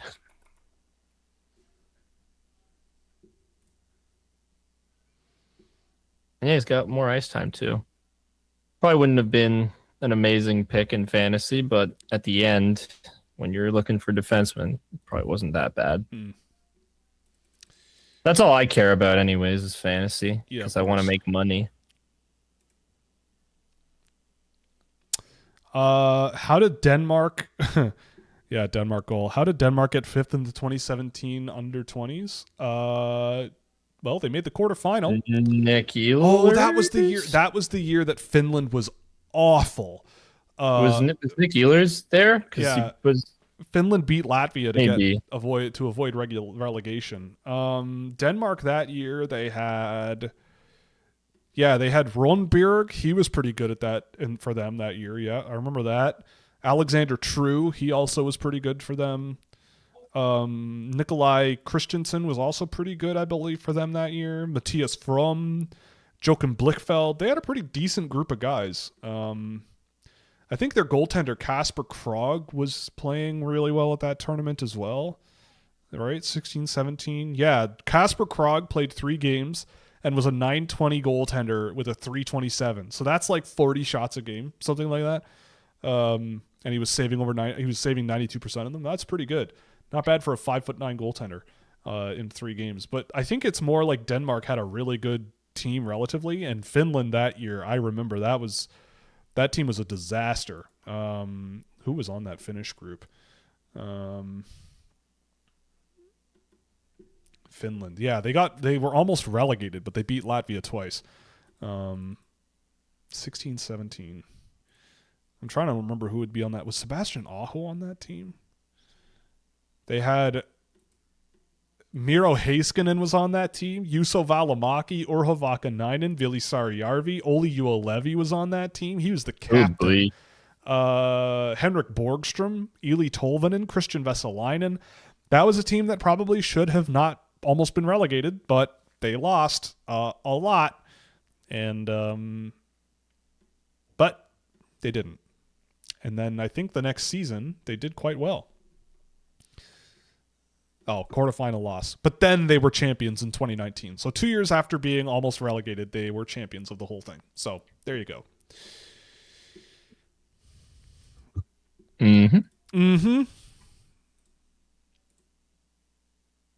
Yeah, also, I've still been looking at Drysdale's page. He's only 23. Yeah. Also, I just got a message from Dylan Griffin, our resident friend, quasi-Russian. Ivan Fomin, first KHL game. Oh. So maybe he's not a Dubai Mighty Camel after all. Maybe. Yeah, he played for Vladivostok. They lost 4-2. Oh. He played for that team? Yeah, he's on the Vladivostok minor team. Oh, boy. Played 4 minutes. Attaboy. That is basically the furthest east, if I'm not mistaken. Oh, wait a minute.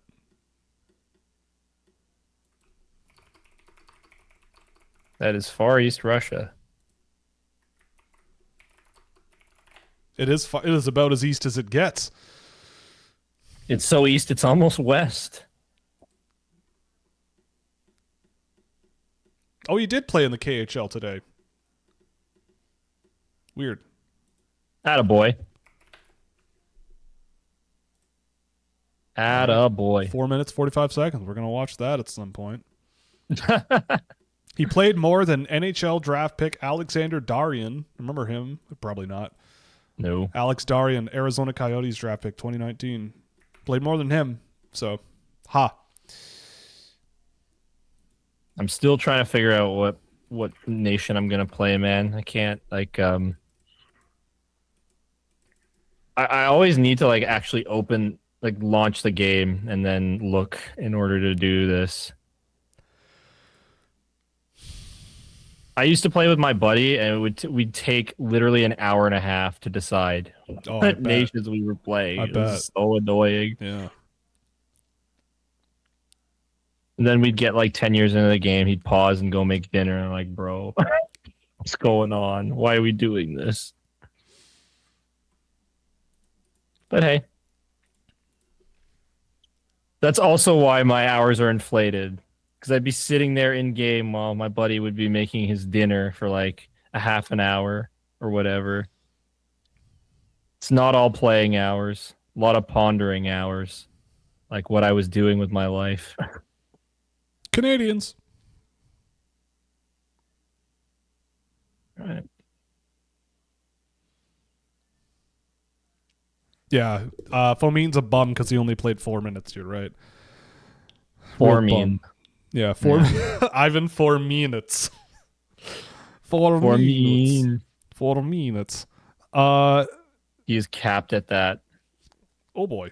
Clearly, we're paying a lot of attention to this game, but Denmark has had some chances this period. I don't know if Finland is just kind of calling it a day or what, but it's kind of weird. But It happens. think we know how this one's gonna end. We got 8 minutes left. It's 6-2. Famous last words, No, they say there's no worse lead than a 6-2 lead, right? Oh, it's just not true. That's just a lie. There's no everybody who says, "Oh, the 2-goal lead is the worst lead in hockey." You're stupid. I'm sorry. That is just such a dumb opinion. Oh, you get complacent. No, that's just called being stupid and not taking a game as seriously as you should. I believe also, by the way, that the Danish goaltender is 17, so that's also something to hang your hat on. 34 shots. 34 shots,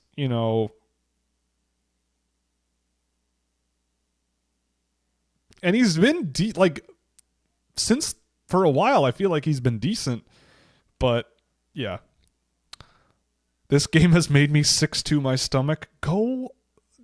I would say go away, but we need the viewers. We need the viewership. So please stay. We love you.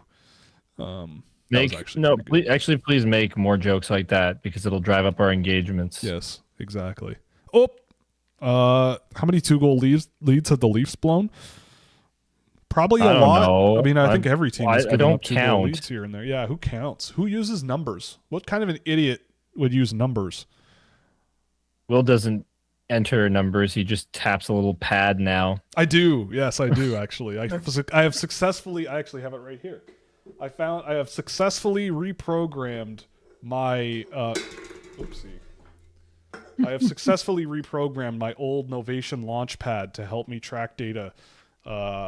So we're gonna get extra lazy now, and no more mouse and keyboard. So I built a software program, and it works. Extra mile to be lazy. It's held together with Band-Aids and paper clips, but it works, and that's all that matters. All you need. That's all you need.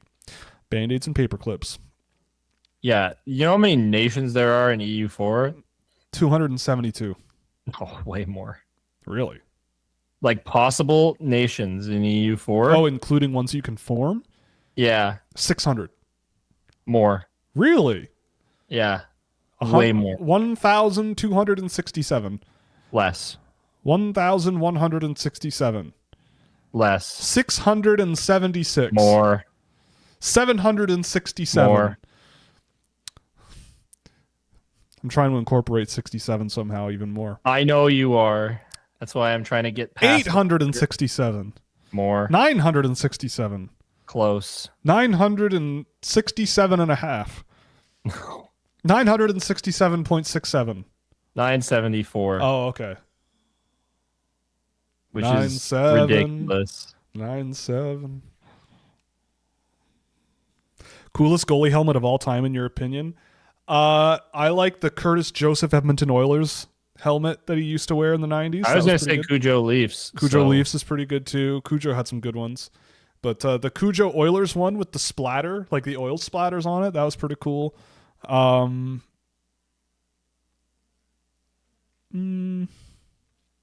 Artur's Urbe.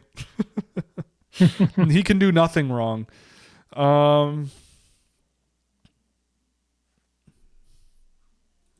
John Van Beesbrook's Panthers was pretty good too.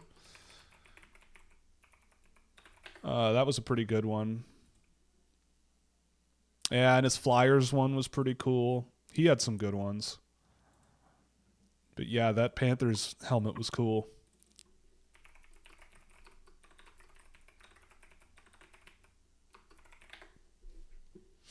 I kind of think I know what I want to do, but it's also like I'm going to be so far away from where you're hanging out.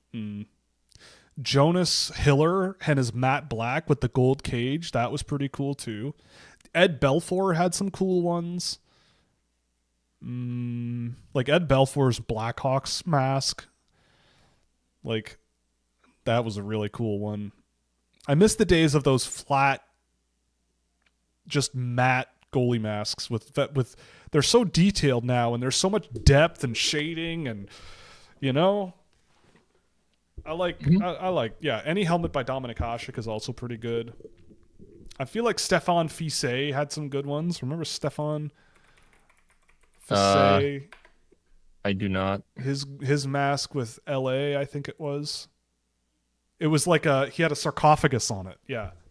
I'm looking at it now. It had like a mummy, like an Egyptian sarcophagus on it, which I thought that was pretty badass. That's cool. Yeah. I don't know why. I mean, I guess a pharaoh is a king, and so there's that. Yes, they are. Do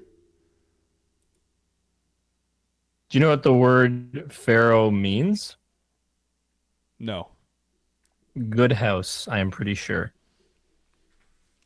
I saw Arturs Urbe's first NHL game, which was their second ever win in San Jose. That's wild. Jealous, jealous. My oldest buddy in the world, he's a Latvian, and in his family kitchen growing up, he had a framed signed photo of Arturs Urbe in that low stance that he had in the San Jose gear that he had with those scuffed up pads. And I remember that. That is seared into my memory. Why is turkey overrated? Because it's very easy to dry out, and I don't know. And it's also very cumbersome. I like a good roast beef because you can just cut it up and call it a day, or do it in a pot. Do a pot, like a big old nice pot roast, and it all just falls apart. I'm a low effort type guy. I don't like. We can tell by your tracking setup. Exactly, right? I mean, Will relies less and less on data as he goes on anyways. I'll spend hours and hours writing and coding and AIing software that can help me track data to save me a few seconds at a time. I'll spend hours and hours doing that to work smarter, not harder. But when it comes to food, yeah, I also... needs to be simple, and turkey is annoying and easy to screw up. And turkey is annoying. It absolutely is annoying to make, and I've never made it, which is why I love it, because I never have had to make it. That's exactly true. It's true. Yeah, if I didn't have to make it, I'd feel better. I mean, that's fair. That I totally understand. My de facto brother-in-law, who is very near and dear to me, he made duck for Christmas dinner, Christmas Eve dinner. And that was awesome. A duck for Christmas. That was sick. So he did real good. That was lovely. So, and then he used the duck fat to make mashed potatoes, and that was primo mashed potatoes. No, that sounds good. Mm-hmm. We ate well. I believe it.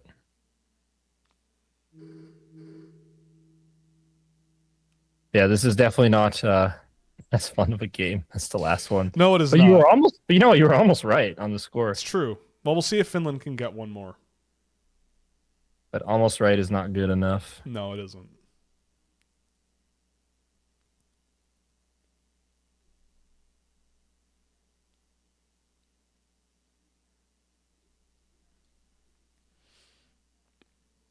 Bundgaard.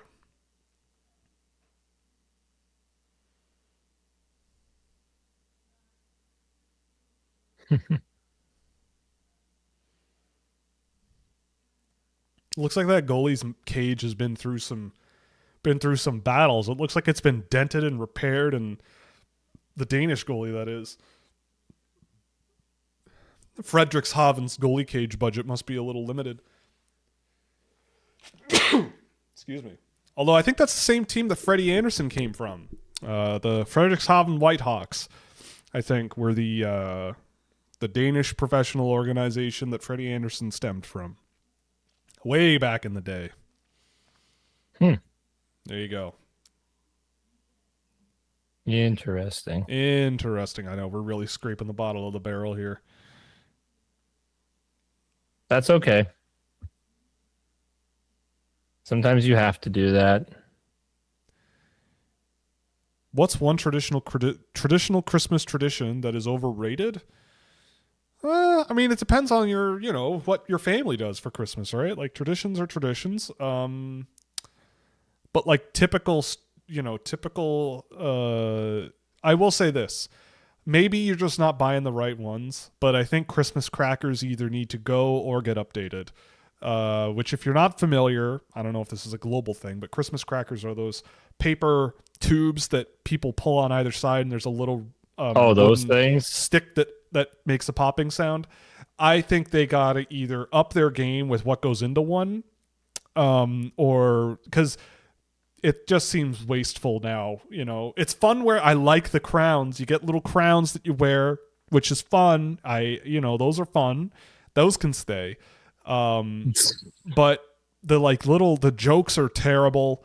The little trinkets you get are awful. So either they need to up their game or those can go. Because I think those things are like the same as when I was a baby. They haven't really changed all that much. And I don't believe there's anybody like doing modernized versions of those, right? I could be wrong. I could have had turducken. Unfortunately, no. I don't think the brother-in-law wanted to put that much effort into Christmas dinner. He put in more than enough on his own. And also, I did a turducken once. I think when I was in like university, I think with him, we did like a turducken, and it just didn't hit right. It was a lot. It was a lot of meat. It was a lot of work, and it was a lot of just because you can doesn't mean you should type thing. It just didn't. It wasn't right. It was too much. But I love duck. Duck is a great roast.